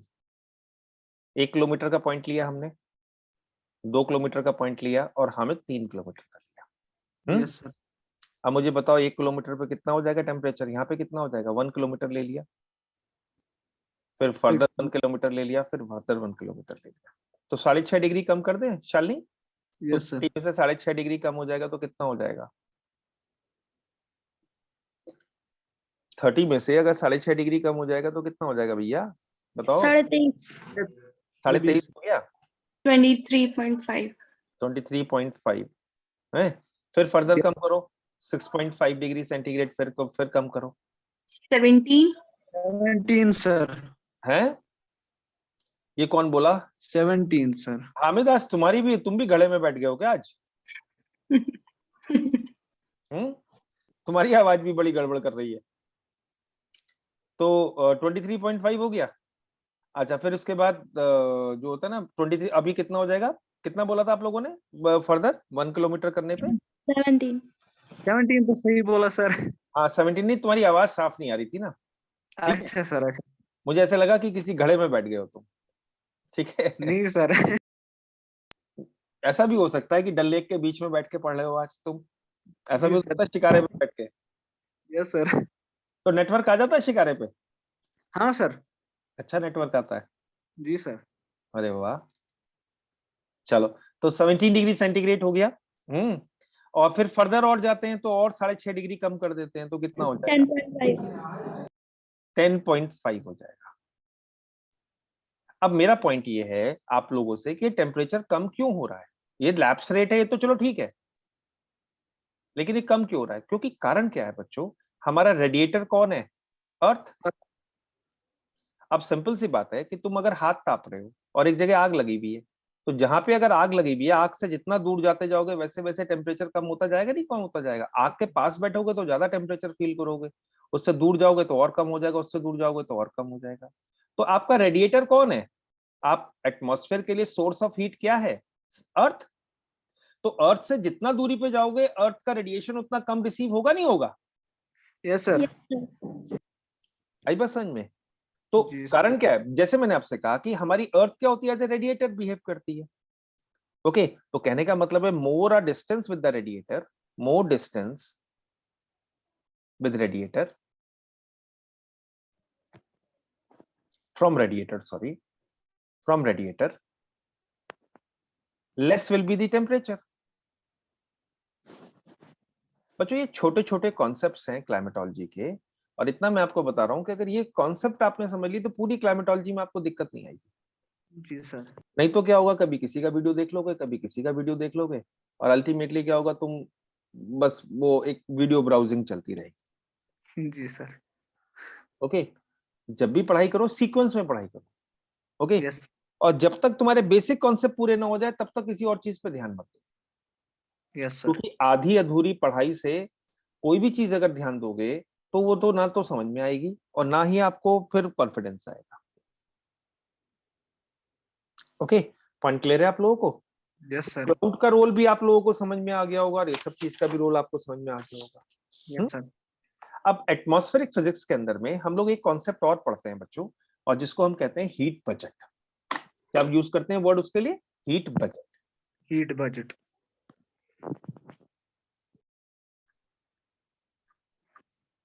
Heat budget. ओके, अब एक चीज को समझिएगा, अर्थ, अब हीट बजट क्या है? ओके, अब इसको समझिएगा, मैं तुम्हें दिखाता हूं। देखो, बजट का मतलब क्या होता है? कोई भी चीज है, सरकार अपना बजट बनाती है, तो उसका मतलब क्या होता है कि भाई जितना आपके पास आया और कहां आपका गया। यस है सर। ना? भाई आपका रिसिप्ट्स कितनी है और आपके एक्सपेंडिचर कितने, कितना खर्च हुआ सर? यही तो बजट है। Yes sir. अगर आपका एक्सपेंडिचर कम है और आपका रिसीविंग ज्यादा है तो सरप्लस हो गया, यस सर।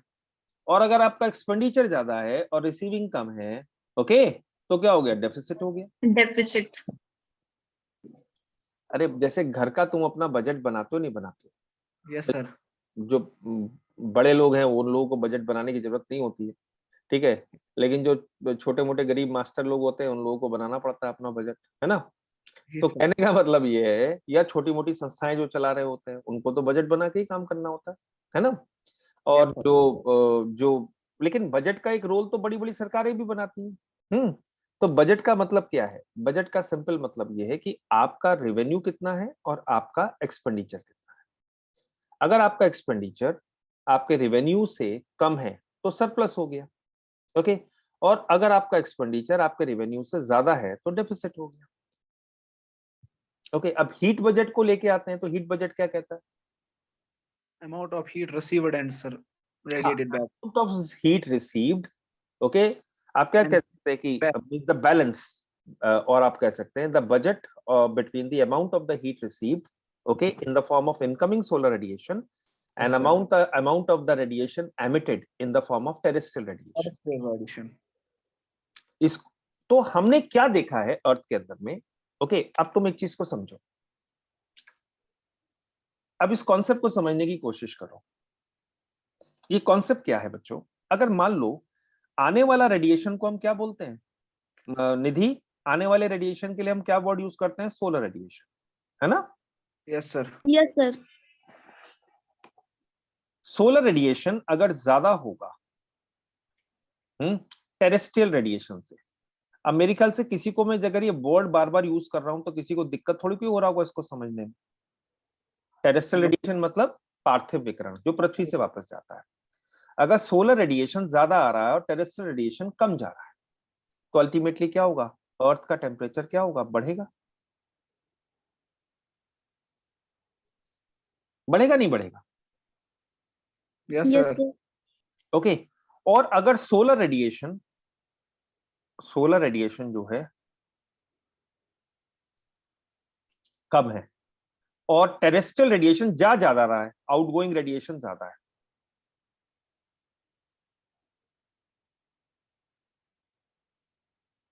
तो अर्थ का टेम्परेचर क्या हो जाएगा? कम होगा। कम हो जाएगा। ओके, अब मान लो सपोज करो अभी कब कब हो सकता है, कब हो सकता है, इसको समझो। Summer, yes sir. समर का टाइम होगा तो डे की लंबाई बढ़ेगी नहीं बढ़ेगी, डे लेंथ बढ़ जाएगी। Yes sir. अरे भाई डे लेंथ बढ़ जाएगी नहीं बढ़ जाएगी बच्चों? Yes sir, yes sir. Day length बढ़ जाएगी। अब जब डे की लेंथ बढ़ जाएगी, देखो ज्योग्राफी के अंदर में हम डे का मतलब शालिनी क्या होता है, 24 आवर्स। 4 hours. उसको दो पार्ट Yes, sir. कर लेते हैं, illuminated part and a darker part, है ना। जो इल्यूमिनेटेड पार्ट है उसको हम कॉमन यूजेस में क्या वर्ड यूज करते हैं, डे। और जो डार्कर पार्ट है, डार्कर पार्ट जो है उसको हम क्या बोलते हैं, नाइट, नाइट। है ना। वैसे ज्योग्राफी में डे का मतलब क्या है, a time taken by the earth to revolve around his axis, that is around 24 hours. Yes, sir.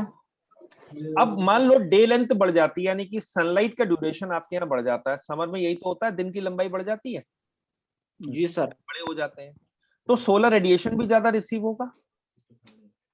अब क्योंकि नाइट में क्या होती है, अर्थ ठंडी होती है। नाइट में क्या होती है, अर्थ ठंडी होती है। नाइट टाइम के अंदर में अर्थ क्या होगी, ठंडी होगी। तो जो ठंडे, मान लो सपोज करो कि डे की लेंथ बढ़ गई और नाइट की लेंथ जो थी वो कम हो गई 24 घंटे में से। मान लो सनराइज जो है वो 5:30 पे हो जाता है, 5:30 पे या 5 AM पे सनराइज हो गया, 5 AM पे सनराइज हो गया और सनसेट अराउंड 7:30 हुआ। सनसेट जो है वो 7:30 के आसपास हुआ, तो डे लेंथ कितनी हो गई बच्चों, डे लेंथ कितनी हो गई, ऑलमोस्ट तुम मानो 12 और 14.5 घंटे की हो गई, नहीं हो गई? Yes sir. अरे 5 बजे से लेके 5 PM तक का जो टाइम होगा, है ना, और PM का जो टाइम होगा वो 12 घंटे हो गया, 12 14.5 घंटे का डे लेंथ हो गया। Yes sir. तो लगभग 10.5 घंटे की आपकी नाइट का लेंथ हो गया, नाइट लेंथ हो गया जब अर्थ कूल हो रही है। तो अगर नाइट कम हो जाएगी और डे की लेंथ ज्यादा हो जाएगी तो सोलर रेडिएशन ज्यादा मिल रहा है और आउटगोइंग रेडिएशन कम हुआ है, तो अर्थ का जो एटमॉस्फेयर का टेम्परेचर जो होगा वो बढ़ेगा नहीं बढ़ेगा? Yes sir. तो इसलिए समर्स में आपको गर्मी लगेगी। क्लाइमेट। अब जब विंटर का टाइम होगा तो क्या होगा, विंटर का टाइम जो होगा डे लेंथ कम हो जाएगी, यस सर। नाइट की लेंथ ज्यादा हो जाएगी, तो अर्थ का कूलिंग ज्यादा होगा। Yes sir. दो रीजन और होते हैं, हमेशा ध्यान रखना, केवल length of the day he important नहीं है, लेंथ ऑफ द डे की ही इंपॉर्टेंस नहीं होती, ये सन एंगल कितना है उसके ऊपर भी डिपेंड करता है। Yes sir. और ये हमने निकालना सीखा था सन एंगल, आपको जी याद हो तो हम लोगों ने सन एंगल निकालना सीखा था कि जहां पे सन परपेंडिकुलर होगा वहां पे रेडिएशन ज्यादा रिसीव होगा और Yes, जहां sir. पे सन ऑब्लिक होगा वहां पे रेडिएशन जो होगा वो कम रिसीव कम होगा। तो हीट बजट क्या है कि इनकमिंग सोलर रेडिएशन और radiation emitted, okay, back to the space, इनके बीच का जो बैलेंस है उसी को हम क्या बोलते हैं, ये जो एनुअल बैलेंस, हम दिन और रात, हम एक दिन का बैलेंस नहीं लेते हैं, हम पूरा एक एनुअल बैलेंस लेते हैं। तो ये जो एनुअल बैलेंस होता है between the incoming solar radiation and the amount of radiation emitted back to the space is called, बेटा मोनिरोल आपका बैकग्राउंड नॉइज आ रही है, मोनिरोल, एसके मोनिरोल, हाँ सर, आपकी बैकग्राउंड नॉइज आ रही है, मेरे ख्याल से पीछे कोई कुछ बातें कर रहे हैं आपके, है ना। तो जो एनुअल बैलेंस होता है between the incoming solar radiation and the outgoing radiation, that annual balance is called to be as a heat budget. समझ में आ गया? Yes sir. ओके, तो हीट बजट की डेफिनेशन क्या बनी, जल्दी से निधि बता दे, हीट बजट की डेफिनेशन क्या बनी, हीट बजट की, what is the definition of the heat budget? Okay, और अगर ऐसा नहीं होता, मान लो सपोज करो कि अगर ऐसा नहीं होता तो क्या होता, अर्थ का टेम्परेचर कांस्टेंट नहीं रहता, देखो अर्थ का जो टेम्परेचर है वो रिलेटिवली कांस्टेंट रहता है, नहीं रहता। सीजनल चेंजेस होने के बावजूद भी एनुअल एवरेज टेम्परेचर हम कांस्टेंट ही लेके चलते हैं। जी सर। सीजनल वेरिएशन आते हैं बट एवरेज टेम्परेचर जो होता है वो कांस्टेंट रहता है, कांस्टेंट रहता है। This point is clear? तो निधि से बता दे what is the meaning of the heat budget, what is the meaning of ऊष्मा बजट जिसको कहा जाता है, उसका मतलब क्या हुआ, what is the definition, what is the definition of the heat budget? Nidhi, Nidhi गायब हो गई लग रहा है, चलो है तो लेकिन मैं बता रहा हूं आपसे, फिर दोबारा से मैं बता रहा हूं, अब बैलेंस इनकमिंग सोलर रेडिएशन, यानी कि the balance between the incoming solar radiation or the annual balance between the incoming solar radiation and the outgoing radiation, okay, is called to be as a heat budget. Okay, and due to this heat budget, the temperature of the earth remains relatively constant despite seasonal cold spells and heat waves. Okay, yes sir, seasonal changes होने के बावजूद भी, या आप देखोगे heat waves होने के बावजूद भी, हमारा अर्थ का जो एनुअल एवरेज टेम्परेचर रहता है, एवरेज टेम्परेचर जो रहता है वो हमारा क्या रहता है, कांस्टेंट रहता है सर। ओके, यही फिनोमेना क्या कहलाता है, हीट बजट कहलाता है। Budget, okay, yes sir. अब एक चीज का ध्यान रखना कि एक कॉन्सेप्ट हमेशा ध्यान रखना, ओके, एक कॉन्सेप्ट ध्यान रखना कि कभी भी सब लोग, बहुत इंपॉर्टेंट पॉइंट है, कभी भी 100% बजट पॉसिबल नहीं होता कि जितना आया उतना ही चला गया, वापस चला गया। हम ले लेते हैं 100%, लेकिन 100% होता नहीं है। ऐसा क्यों? ऐसा क्यों? सोच के मुझे बताओ। अगर मैं आपसे कहता हूं कि 100% budget is not possible, 100% heat budget is not possible, sir one factor could be seasonal variation sir. ना, और सोच के बताओ। इतना आसान नहीं है हामिद, सब लोग सोच के बताओ, मैं भी आया एक मिनट।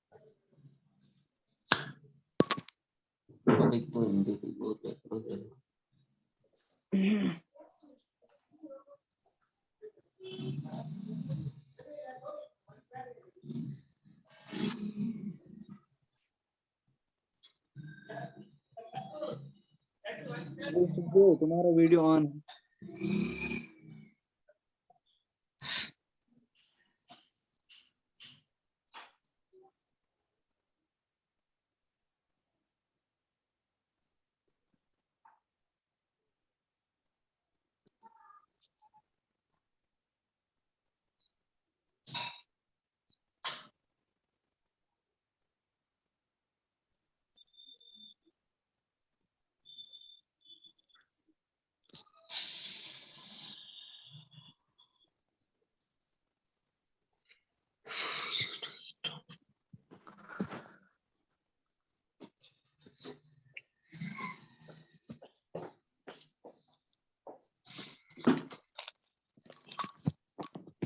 सुखदेव, कहाँ गायब हो जाते हो तुम बीच बीच में?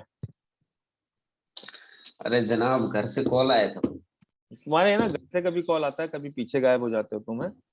चलो मुझे बताओ, अब जो क्वेश्चन था ना, मैंने आपसे कहा कि 100% हीट बजट पॉसिबल नहीं है।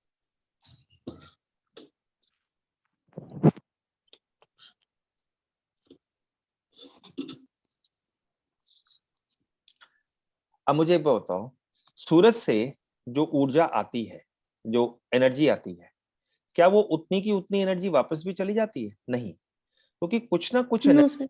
हाँ, कुछ ना कुछ जो एनर्जी होती है वो कहीं अर्थ पे ब्लॉक हो जाती है, नहीं हो जाती है? Yes sir. और किसकी फॉर्म में ब्लॉक हो जाती है? बायोमास। जी सर। अरे जितने तुम्हारे पेड़ पौधे हैं, यस सर, यस। ठीक है, और ये बायोमास अल्टीमेटली किस में कन्वर्ट हो जाता है? फ्यूल में। Yes sir. अरे भाई, बायोमास ने एनर्जी तो ब्लॉक कर रखी है, वो फ्यूल बन गया। अब Yes, जब sir. तुम इसे बर्न करोगे तो ये जो एनर्जी ब्लॉक हुई थी ये रिलीज हो जाएगी, यस सर। है ना? ये जो एनर्जी ब्लॉक करी थी वो रिलीज हो जाएगी। अब मैं तुमसे एक बात पूछता हूं कि अगर इफ बेटा, माइक वो बंद करो बेटा, तुम्हें बार बार मुझे बताना पड़ता है। अगर कार्बन डाइऑक्साइड जो होगा, ओके, वो ज्यादा हो जाएगा, कार्बन डाइऑक्साइड जो होगा वो ज्यादा हो जाएगा, कार्बन डाइऑक्साइड या वाटर वेपर जो होगा हमारे वायुमंडल में ज्यादा हो जाएगा, अगर उनकी परसेंटेज बढ़ जाएगी तो क्या होगा? They will absorb more share, क्योंकि इंफ्रारेड को एब्सॉर्ब करते हैं ना, मोर share of infrared. Yes sir. और ये दोनों इंफ्रारेड को एब्सॉर्ब करते हैं, किसको? जो सन से आता है उसको भी, और जो टेरेस्ट्रियल रेडिएशन होता है उसको भी करते हैं, ठीक है? तो they will absorb more share of infrared, okay. अब जब इंफ्रारेड को एब्जॉर्ब करेंगे तो एब्जॉर्ब करने के बाद क्या करेंगे, अपने अंदर रख थोड़ी को लेंगे, जो भी चीज एब्जॉर्ब करेगी, अभी हमने क्या बताया था कि कोई भी Radiate. री रेडिएट भी करेगी, सर और ये री रेडिएट करके कहाँ जाएगा, लौट के वापस अर्थ पे आएगा, कुछ तो आउटर स्पेस में चला जाएगा और कुछ अर्थ पे भी आएगा, होगा नहीं होगा, यस सर रेडिएट होके अर्थ पे भी आएगा। ठीक है, तो अल्टीमेटली क्या होता है कि अगर, इसलिए कहा जाता है कि अगर ये ज्यादा हो जाएंगे तो ये ज्यादा इंफ्रारेड को एब्जॉर्ब करेंगे, और इंफ्रारेड को एब्जॉर्ब करेंगे तो जाहिर सी बात है कि हमारे टेम्परेचर जो होगा हमारा एटमॉस्फेयर का क्या हो जाएगा, बढ़ जाएगा, प्लीज। और ये वापस लौट के री रेडिएट होके अर्थ पे भी आएगा। तो Yes, अर्थ sir. की बहुत सारी चीजें उसको एब्जॉर्ब भी करेंगी। ठीक है, जैसे आइस एब्जॉर्ब करेगी इसे, और Yes, आइस sir. अगर एब्जॉर्ब करेगी तो जाहिर सी बात है आइस पिघलेगी, और पिघलेगी तो सारा सी लेवल बढ़ेगा। सी लेवल बढ़ जाएगा, बहुत सारे चेंजेस हो जाएंगे ना, बहुत जी, सारी सर। चीजें जो होंगी वो हो जाएंगी। ठीक है, यस सर। अब चलो हीट बजट को देखते हैं, हम लोग हीट बजट को समझने की कोशिश करते हैं कि हीट बजट क्या था हमारा। तो इतना तो तुम्हें बेसिक आइडिया लग गया ना हीट बजट का। Yes sir. अब तुम्हें बेसिक आइडिया लग गया कि हीट बजट का क्या था, अब हम इसको डिटेल में देखते हैं।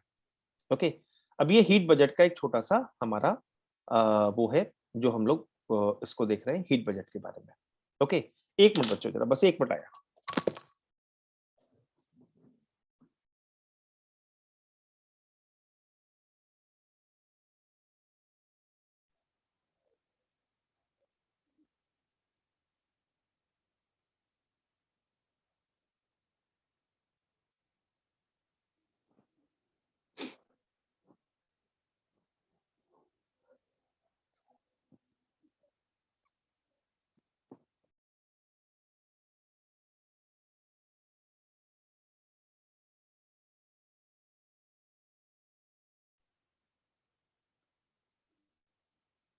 एक चीज मैं आप लोगों को बताना चाहूंगा, जब आपके पास अपना ये जूम का ऐप होता है ना, तो उसमें एक सेटिंग होती है, उसमें आप नॉइस कैंसिलेशन कर सकते हो, समझ रहे हो? तो Yes, इसलिए sir. जब भी, हाँ, तुम्हारी जो बैकग्राउंड नॉइज होगी ना वो बिल्कुल भी नहीं आएगी। फिर नॉइस कैंसिलेशन का एक ऑप्शन होता है जूम की सेटिंग में जाकर।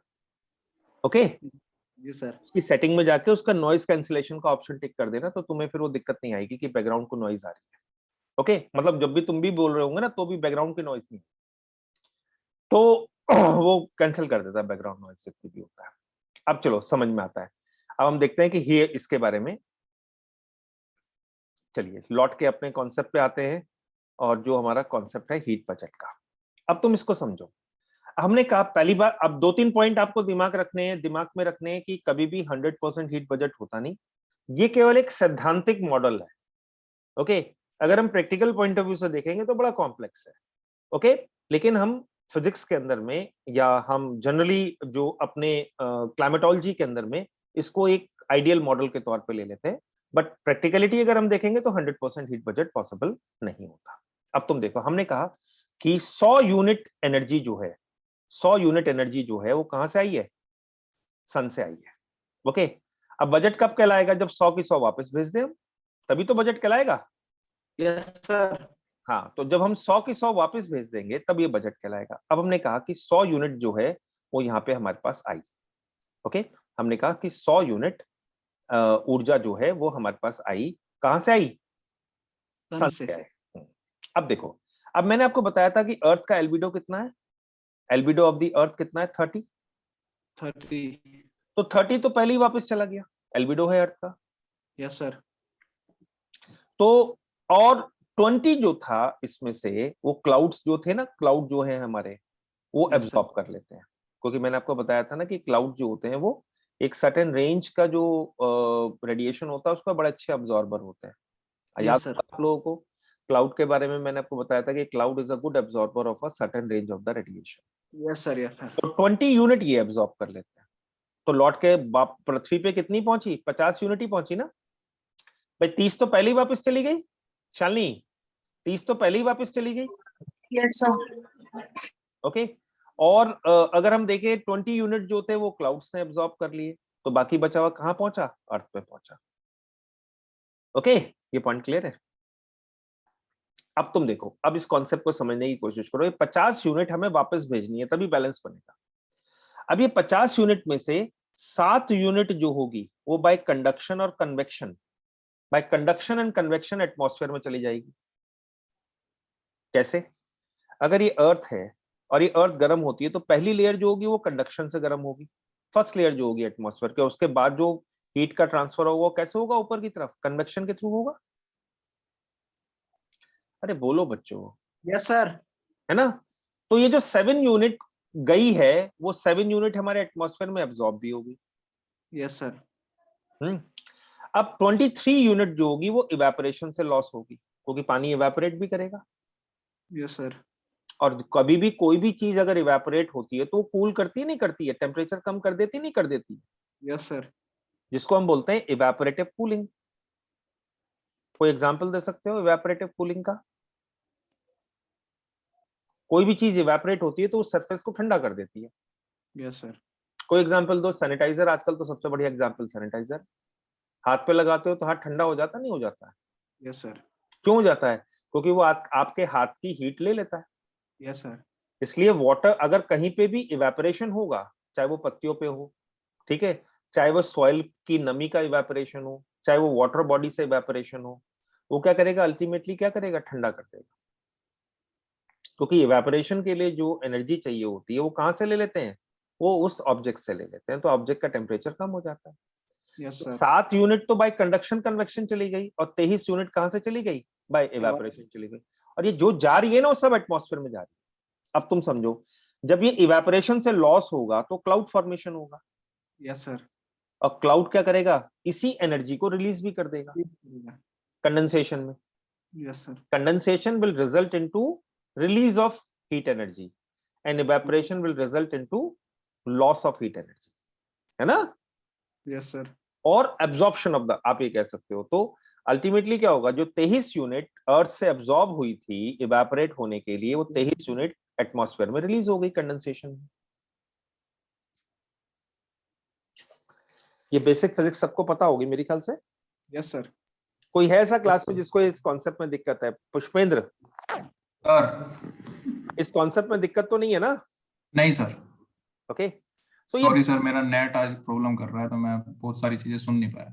चलिए कोई बात नहीं। अब हमें तो पता नहीं, तुम तो कमरा ये माइक बंद करके बैठे हुए हो, वो बंद करके बैठे, हमें क्या पता क्या कर रहे हो तुम। सर मैं तो ऑन भी कर रहा था लेकिन ये कुछ रिस्पॉन्स ही नहीं करता। चलो कोई बात नहीं। चलो अब मान लेते हैं पुष्पेंद्र, तुम्हारी बात को ही हम सच मान लेते हैं, जो तुम बता रहे हो वो ही सच मान लेते हैं, ठीक है? तो हमारे पे कोई ऑप्शन ही नहीं है, तो मानना ही पड़ेगा तुम्हारी बात को सच, ठीक है सर? तो अब 23 यूनिट जो होगी वो इवेपोरेशन से लॉस हो गई, है ना?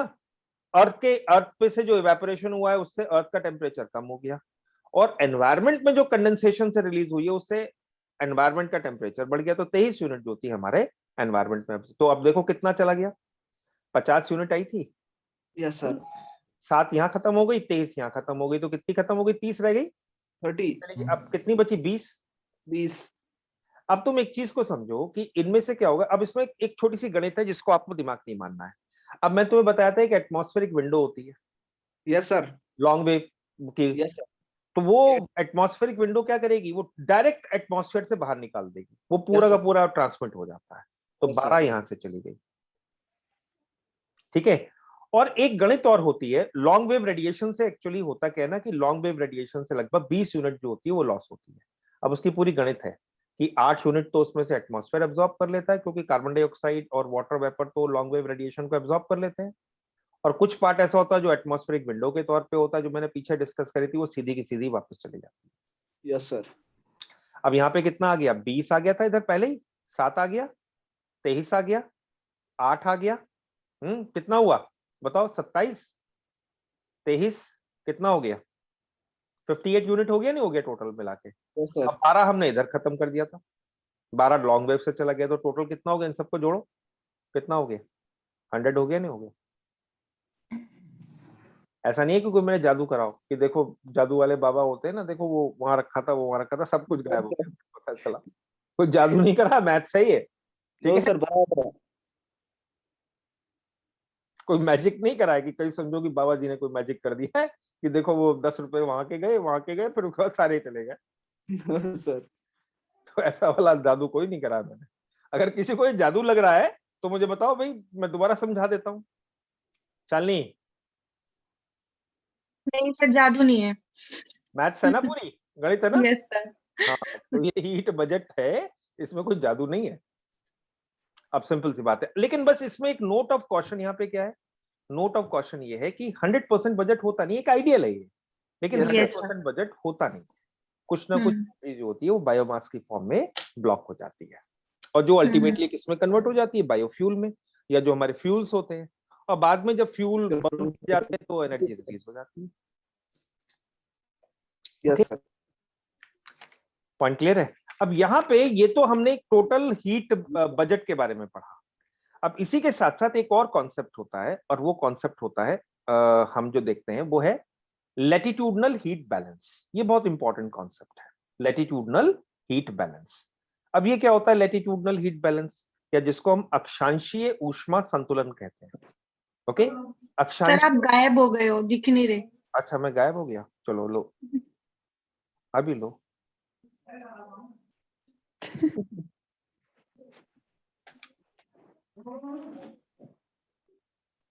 एक मिनट बेटा, मेरा कैमरा वर्क नहीं कर रहा है शायद। ओहो, ये क्या हो गया मेरा? उसका एंगल शायद चेंज। मेरा आज कैमरा वर्क नहीं कर रहा है, मेरा कैमरा रीड नहीं हो रहा है असल में, थक गया। नो सर, एंगल चेंज हो गया सर। नहीं बेटा, एंगल की चेंज की बात नहीं है। अब ठीक। ओके, तो अब सही है। चलो, तो अब इसको समझने की कोशिश करो कि मैं जो आपको बात बताता था, ये लैटिट्यूडनल हीट बैलेंस है। लैटिट्यूडनल हीट बैलेंस ये क्या होता है? अब latitudinal heat balance, latitudinal heat balance, तो लैटिट्यूड का मतलब क्या होता है? अक्षांश। लैटिट्यूडनल हीट बैलेंस, अब हीट बैलेंस का मतलब क्या होता है कि हमारे अलग अलग लैटिट्यूड पे हीट का बैलेंस कैसे मेंटेन होता है। अब इसका मतलब क्या है? अब तुम्हें एक सिंपल सा कॉन्सेप्ट तुम्हें पता है कि जो ट्रॉपिकल एरियाज होते हैं वहां पे इंसोलेशन ज्यादा होता है। ट्रॉपिकल एरियाज जो होते हैं वहां पे क्या होता है? इंसोलेशन ज्यादा होता है। Yes sir. Yes sir. हाँ? और जो हायर लैटिट्यूड के एरियाज होते हैं वहां पे इंसोलेशन कम रिसीव होता है। Yes sir, polar areas. Polar area, ये मैंने पहले भी आप लोगों को दिखाया था। चलो एक बार और मैं एक डायग्राम बना के आपको लोगों को दिखाता हूँ, मेरे ख्याल से आपको आसान रहेगा उससे समझने में। ये हमने अर्थ ले ली, ओके, और हमने इसके अलग अलग लैटिट्यूड्स को मार्क करा। मोनेरोल ध्यान दे रहे हो? Yes sir. ये हमारा हो गया, ओके, और ये हमने एक रीजन ले लिया, ये हमने एक रीजन ले लिया, ओके, ये हमने ले लिया। अब हमने इसकी मार्किंग कर देते हैं।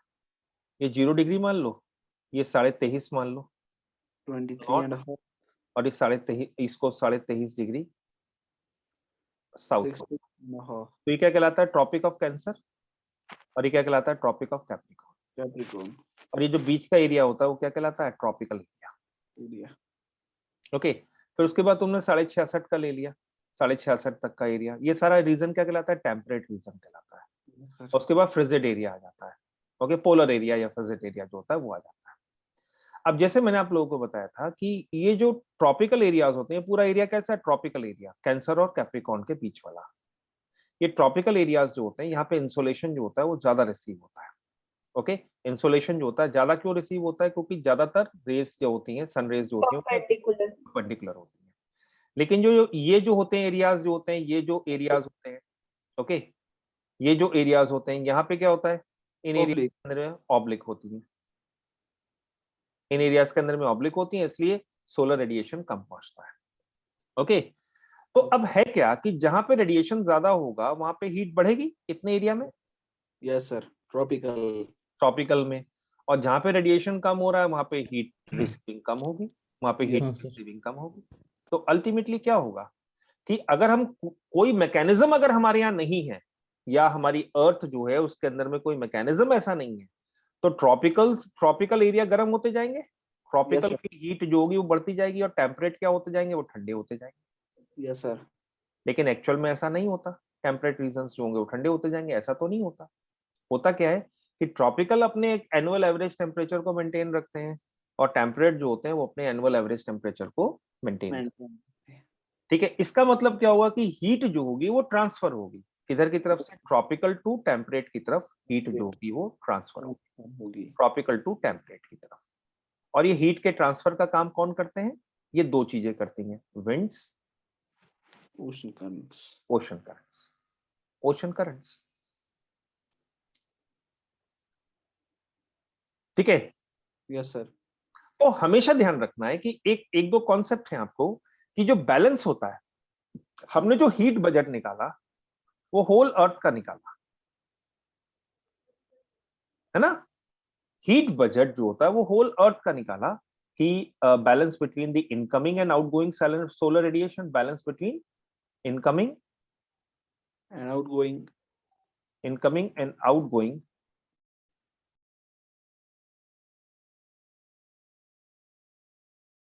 solar radiation.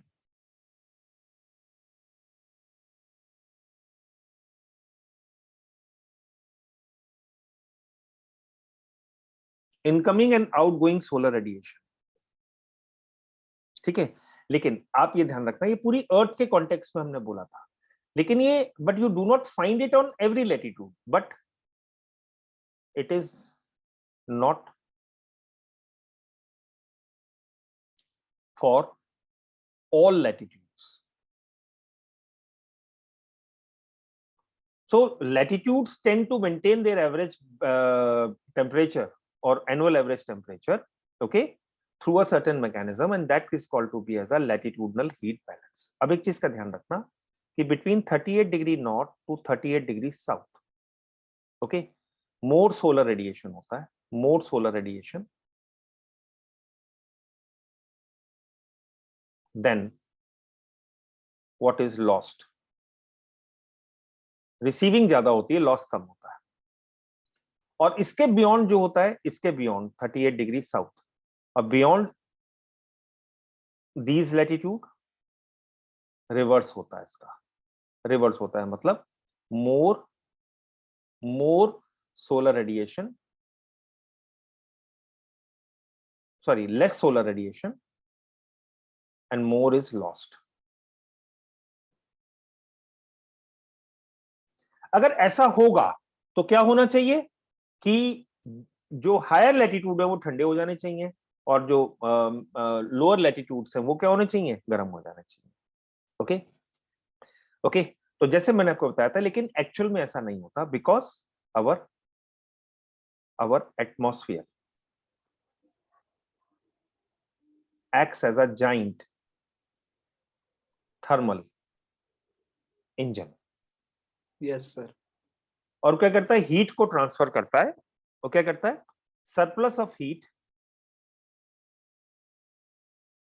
इज ट्रांसफर्ड,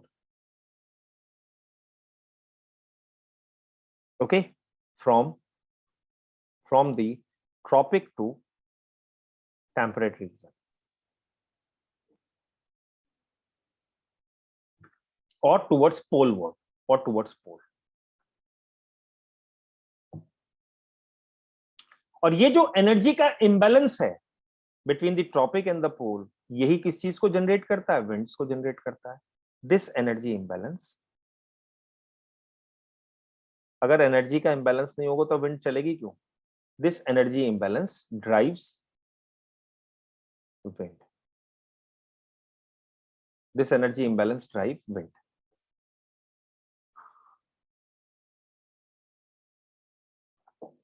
ये पॉइंट क्लियर है? Yes sir.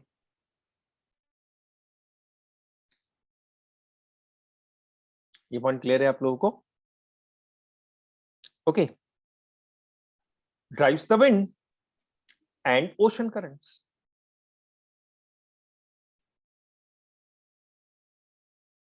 ओके, तो हमारी पृथ्वी पे ये जो ओशन करंट या विंड चलती है वो किसकी वजह से चलती है? Because there is an imbalance, energy imbalance. और हमारी अर्थ जो होती है वो लगातार कोशिश में लगी रहती है कि किसी तरीके से बैलेंस बन जाए, पीस आ जाए, हार्मनी आ जाए, है ना? Yes sir. भाई हर सरकारों की तरीके से सभी देश के सरकार जो हैं वो इसी कोशिश में लगी रहती है कि देश में सुख शांति हो, यही चाहते हैं ना सब, Yes, sir. Yes, sir. Peace, prosperity. Peace and prosperity. सभी लोग यही चाहते हैं, सभी धर्म भी यही चाहते हैं, पीस एंड Peace. प्रोस्पेरिटी। हर रिलीजन ये चाहता Yes, sir. है ना। अब देखो, जिसमें अगर एनर्जी ज्यादा होगी तो उसमें इम्बैलेंस आने की टेंडेंसी भी ज्यादा होगी। अब सिंपल सी बात है, inequality in the society. Yes, sir. Yes, sir. किसी के पास पैसा है और कोई गरीब है, तो अब imbalance. पैसे वाला गरीब को पैसा दे दे, ठीक है, फिर तो बात बनी रहेगी। लेकिन पैसे वाला क्या करेगा, अपने पास पैसा बचा के रखेगा, वो दबा के रखेगा, तो क्या होगा, इम्बैलेंस आएगा नहीं आएगा। imbalance. इम्बैलेंस आएगा तो Yes, sir. जाहिर Yes, sir. फ्रस्ट्रेशन होंगे, जी सर। फ्रस्ट्रेशंस आएंगे, और जब फ्रस्ट्रेशंस आएंगे Yes, sir. तो कई तरीके की सोशल कॉन्फ्लिक्ट्स जो होंगी वो जनरेट होंगी, है ना। सोशल कॉन्फ्लिक्ट जो होंगी वो जनरेट होंगी। ओके, क्योंकि अगर इनइक्वालिटी होगी तो उससे क्या फीलिंग होगी, इनजस्टिस की। ओके ओके, कि कुछ के पास रिसोर्सेज ज्यादा हैं और कुछ ऐसे हैं जिनके पास रिसोर्सेज है ही नहीं, या कुछ के लिए रिसोर्सेज इजीली एक्सेसिबल है और कुछ के लिए रिसोर्सेज एक्सेसिबल नहीं। You got this point, you got this point Yes, sir. Yes, sir. Yes, sir. तो ये जो एनर्जी Yes, इम्बैलेंस sir. है, ये क्या कर रहा है, ये विंड को ड्राइव करता है, एनर्जी इम्बैलेंस जो होता है। और चलेंगे तब, अगर बैलेंस होगा, सब जगह एक जैसी चीजें हैं, सब जगह एक जैसा टेम्परेचर है, तो कोई इम्बैलेंसेस होगा ही नहीं, या थोड़े बहुत मोमेंटरी फ्लक्चुएशंस हो जाएंगे। ओके, थोड़ा बहुत अगर चेंज होगा, तुरंत हवा चलेगी, चीज को बैलेंस कर देगी। लेकिन ये कांस्टेंट चलता रहता है हमारे यहाँ, क्योंकि कभी भी बैलेंस आएगा ही नहीं। ओके, क्यों? क्योंकि ना तो हमारी अर्थ सेकुलर है, सब तरफ से एक जैसी नहीं है। नेचुरली भी अर्थ क्या है, अलग अलग जगह अलग अलग कैरेक्टरिस्टिक्स लेके बैठी हुई है, तो ज्योग्राफिकल कैरेक्टरिस्टिक्स भी सेकुलर नहीं है। अरे भाई तुम देखो ना, तुम कहाँ बैठे हुए हो हामिद, कश्मीर में, सुंदर सी घाटी में, श्रीनगर की, Yes, है ना, sir. है ना, वो पृथ्वी का स्वर्ग जिसको कहा जाता है, हाँ ठीक है। Yes, sir. तो तुम तो जन्नत में बैठे हुए हो। Yes. और अब जो बेचारे दिल्ली में बैठे हुए हैं, हमारे जैसे लोग दिल्ली में बैठे हुए हैं, यहाँ पोल्यूशन झेल रहे हैं, दिल्ली या Yes. दिल्ली के आसपास के जो एरियाज हैं, है ना, Yes. वहां पे Yes. क्या है, पोल्यूशन झेल रहे हैं। अरे बस वहां पे मेरे ख्याल से पोल्यूशन का लेवल काफी कम होगा। है सर, तो लेकिन अभी एक्टिविटीज चल रही हैं तो हम हजार्ड की। अच्छा, तो जो जो चीजें हैं ना, तो यहाँ पे क्या है ना कि एनर्जी इम्बैलेंसेस जो होते हैं, दो तो हमारे हमारे क्या है ना, सोशल मूवमेंट में भी तुम देख सकते हो उस चीज को। Yes sir, yes sir. उसमें भी क्या है, इम्बैलेंसेस जो होते हैं वो हमेशा कहीं ना कहीं लोगों में इनजस्टिस की फीलिंग लाते हैं, लेकिन 100% बैलेंस पॉसिबल ही नहीं। No sir. इसलिए क्या होता है, हमेशा चलता रहता है, एक एंडलेस प्रोसेस है पीस और प्रॉस्पेरिटी को लाने का, लेकिन कभी भी पीस एंड प्रॉस्पेरिटी 100% आएगी। Yes sir. ओके, तो हाँ, तो ये जो चीजें है ना, तो 100% नहीं होगा, कहीं ना कहीं कुछ ना कुछ होता रहेगा, लेकिन हम लोग स्ट्राइव करते रहेंगे फॉर पीस एंड प्रॉस्पेरिटी। जो लोग थोड़ा बहुत काम कर लेंगे उन्हें उन्हें पीस प्राइज भी मिल जाएगा, नोबेल पीस प्राइज होता है ना, वो मिल जाएगा जो उनको थोड़ा काम कर लेंगे। ओके, तो ये एनर्जी इंबैलेंस होती है, यही सारा का सारा सर्कुलेशन रिप्रोड्यूस करती है अर्थ के ऊपर। Yes sir. अब वो अर्थ के ऊपर दो तरीके के सर्कुलेशन होते हैं, एक तो एटमॉस्फेरिक सर्कुलेशन हो सकता है और ओशनिक सर्कुलेशन हो सकता है। सर देखो, हम पूरी की पूरी ज्योग्राफी के अंदर में बच्चों तीन तरीके के सर्कुलेशन की बात करेंगे। ओके, एक तो अर्थ का इंटरनल सर्कुलेशन, अर्थ में जो इंटरनल सर्कुलेशन हो रहा है वो भी तो है। Yes sir. मैटर का नीचे का, भाई देखो नीचे का टेम्परेचर ज्यादा है और ऊपर का टेम्परेचर कम है, तो थर्मल ग्रेडियंट बन गया नहीं बन गया? यस। अब थर्मल ग्रेडियंट क्या करेगा, मैटर को मूव कराएगा नीचे से ऊपर की ओर, तो कन्वेक्शनल करंट अंदर भी है। यस और सर। साथ ही साथ जो हमारा वाटर एरियाज है वहां पे भी मूवमेंट होता है, तो उसको हम ओशन सर्कुलेशन कहते हैं।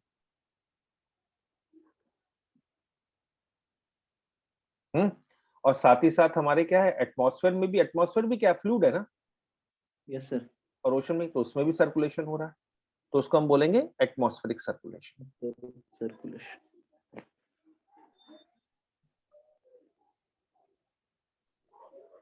कुछ सर्कुलेशन जो होते हैं वो बड़े स्केल पे होते हैं, साइनॉप्टिक स्केल पे होते हैं, जो Yes, sir. 20 लैटिट्यूड और 30 लैटिट्यूड जो होते हैं ना, 20 लैटिट्यूड या 30 लैटिट्यूड तक उनके सर्कुलेशन चलते हैं, जो बड़े उस पे होते हैं, साइनॉप्टिक स्केल पे होते हैं। ओके, जैसे मानसून, मानसून भी एक सर्कुलेशन है, Yes. पीरियोडिक सर्कुलेशन है, जी सर। लेकिन वो बड़े स्केल पे हो रहा है। और कुछ सर्कुलेशन ऐसे होते हैं जो छोटे स्केल पे होते हैं, जो सी और लैंड के बीच में हो रहे होते हैं, आसपास के एरिया में हो रहे होते हैं, वो छोटे स्केल पे हो रहे होते हैं। आई बात समझ में? Yes sir. तो हमारे एटमॉस्फेयर में भी सर्कुलेशन होते हैं, तो हम सर्कुलेशन जियोमॉर्फोलॉजी में भी पढ़ेंगे, हम सर्कुलेशन क्या करेंगे, ओशनोग्राफी के अंदर में भी पढ़ेंगे, और हम सर्कुलेशन एटमॉस्फेयर क्लाइमेटोलॉजी। क्लाइमेटोलॉजी में भी पढ़ेंगे। Yes sir. ओके, तो लैटिट्यूडनल हीट बैलेंस समझ में आ गया? Yes sir. अब एक चीज को समझ लेना तुम लोग, जैसे मैंने आपको बताया कि जो हमारा अंटार्कटिका का जो एरिया होगा, जैसे हम अंटार्कटिका के एरिया की अगर हम बात करते हैं, अंटार्कटिका का जो एरिया होगा, यहाँ पे क्या होता है, 24 घंटे का दिन हो जाता है, 6 महीने 24 घंटे का दिन, 24 घंटे की रात हो जाती है। ओके, तो यहाँ पे सोलर रेडिएशन काफी अच्छा मिलता है, 24 घंटे का मिलता है पूरे पूरे। लेकिन होता क्या है, यहाँ की जो स्नो होती है उसका एल्बिडो होता है ज्यादा, तो रिफ्लेक्शन। वो रिफ्लेक्ट कर देती है, वापस भेज देती है। Yes sir. दूसरी बात, ज्यादातर जो अगर हम लौट के अपनी स्लाइड पे आते हैं, तो अगर हम देखें तो हमारी जो स्लाइड है, अगर इसको हम लौट के आते हैं, तो तुम देखोगे कि ज्यादातर जो एनर्जी का ट्रांसफर हो रहा है, ओके, ज्यादातर जो एनर्जी का, अब तुम देखो जो ट्रॉपिकल एरियाज हैं वो क्या है, ट्रॉपिकल एरियाज जो हैं वो सरप्लस में है, नहीं है, यहाँ पे सरप्लस है। Yes sir. क्यों? क्योंकि जो सोलर रेडिएशन है वो ट्रॉपिकल एरियाज में ज्यादा है, और जाने वाला रेडिएशन जो होता है, इंफ्रारेड रेडिएशन जो होता है वो कम है, तो यहाँ पे एनर्जी का सरप्लस होगा, और यहाँ पे क्या एनर्जी का डेफिसिट है हायर लैटिट्यूड पर। तो सरप्लस से डेफिसिट की ओर एनर्जी ट्रांसफर होगी, और मैक्सिमम ट्रांसफर कहां पे फील होगा, 30 डिग्री और 40 डिग्री के बीच में, 30 डिग्री टू 50 डिग्री के बीच में होगा मैक्सिमम जो ट्रांसफर होगा। ओके, मान लो सपोज करो, ओके, तुम इसको इस तरीके से समझो कि जो, मान लो एक कमरा बंद है, और अंदर कमरे के अंदर, बंद कमरे के अंदर में तुमने दरवाजा खोला, उसमें एसी चल रहा था या कुछ भी ठंडा हो रहा था। अब जैसे ही तुम दरवाजा खोलोगे तो अल्टीमेटली क्या होगा, जो बिल्कुल किनारे का व्यक्ति होगा उसको एकदम तेजी से हवा फील यस सर। होगी, उसके दूर वाले को इतना फील नहीं होगा, लेकिन जो पास वाला होगा उसको लगातार फील। तो एनर्जी का ट्रांसफर जो होगा ना, वो नियरेस्ट उस पर ज्यादा होगा, नियरेस्ट इंटरफेस पे ज्यादा होगा, होगा नहीं होगा? इसलिए जब एनर्जी का ट्रांसफर बड़ा इंटेंस होगा यहाँ पर, तो ये 30 से लेके 50 डिग्री तक के जो बीच के रीजन होंगे, वो काफी स्टॉर्मी कंडीशंस भी होंगी यहाँ पे, होगी नहीं होगी? इसलिए आप देखो बहुत ज्यादा टेम्परेट साइक्लोन, स्टॉर्मी वेदर जो होता है पूरे ग्लोब का, वो 30 डिग्री 50 डिग्री के बीच में ही पाया जाता है। सबसे ज्यादा डिस्टर्ब एरियाज जो है ना हमारे ग्लोब के, वो 30 डिग्री टू 50 डिग्री के बीच के, यस सर। क्योंकि एनर्जी का ट्रांसफर बहुत इंटेंस होता है इस रीजन के अंदर में, मैक्सिमम एनर्जी ट्रांसफर होता है। बात समझ में आ गई आप लोगों को? बात समझ में आ गई? Yes sir. तो आज मैंने आप लोगों के साथ बजट डिस्कस करा, कैसे एटमॉस्फेयर गर्म होता है ये मैंने आपके साथ डिस्कस करा, और लैटिट्यूडनल हीट बैलेंस जो था वो हम लोगों ने डिस्कस करा। ठीक है, एटमॉस्फेरिक फिजिक्स में ही आगे चलते हुए कल मैं टेम्परेचर का कॉन्सेप्ट आप लोगों को बताऊंगा, और प्रेशर का कॉन्सेप्ट जो होता है वो आपको समझाऊंगा। ओके, टेम्परेचर प्रेशर का जो कॉन्सेप्ट होता है कल मैं समझाऊंगा, और फिर ये हमारा एटमॉस्फेरिक फिजिक्स का पार्ट खत्म हो जाएगा। फिर उसके बाद मैं आपको एयर फ्लो यानी कि प्रेशर बेल्ट्स के बारे में आपको बताऊंगा, और फिर मैं आप लोगों को विंड्स के बारे में पढ़ाऊंगा कि कितने तरीके की विंड्स होती हैं, और एटमॉस्फेरिक सर्कुलेशन जो होता है वो कैसे कैसे चलता है। ओके, वो मैं आपको बताऊंगा। तो मैं जहां तक समझता हूँ आप लोगों को समझ में आ जाएगा आसानी से, और मेरे ख्याल से आप लोग को, कुछ लोग तो अपने नोट्स भी बना ले रहे होंगे क्लास के अंदर ही। निधि, नोट्स बन जा रहे हैं या नहीं बन रहे हैं? यस सर, अभी स्टार्टिंग से क्लास की बना रहे हैं। तो नोट्स बनाते रहो, और कहीं पे भी कोई डाउट होता है तो अगले दिन क्लास के अंदर में डिस्कस कर लिया करो, ठीक है? Yes sir. हाँ, अभी क्या है ना कि मेरा कोशिश यही है कि मैं पूरी ज्योग्राफी जो है ना आप लोगों को प्री और मेंस के पर्पज से करा, ठीक है? ऑलमोस्ट 2 महीने लगेंगे इसके अंदर, ठीक है सर। ठीक है? कंटिन्यूटी में क्लास अटेंड करना, सब लोग टाइम पे आओ, 7 बजे का टाइम है तो हम लोग 7 बजे तक क्लास स्टार्ट करते हैं। ऑफलाइन में तो हमारे यहाँ कानून है, जो हमारी क्लास होती है ऑफलाइन के अंदर में, तो वहां पे तो हम 5 मिनट की विंडो देते हैं, ठीक है? तो आप लोग सब लोग टाइम पे आओ, क्लास को अटेंड करो और डेटा बचा के रखो। चलो ठीक है बच्चों, आज की क्लास में ऑफ कर रहा हूँ। Thank you sir. Thank you sir. Okay बेटा।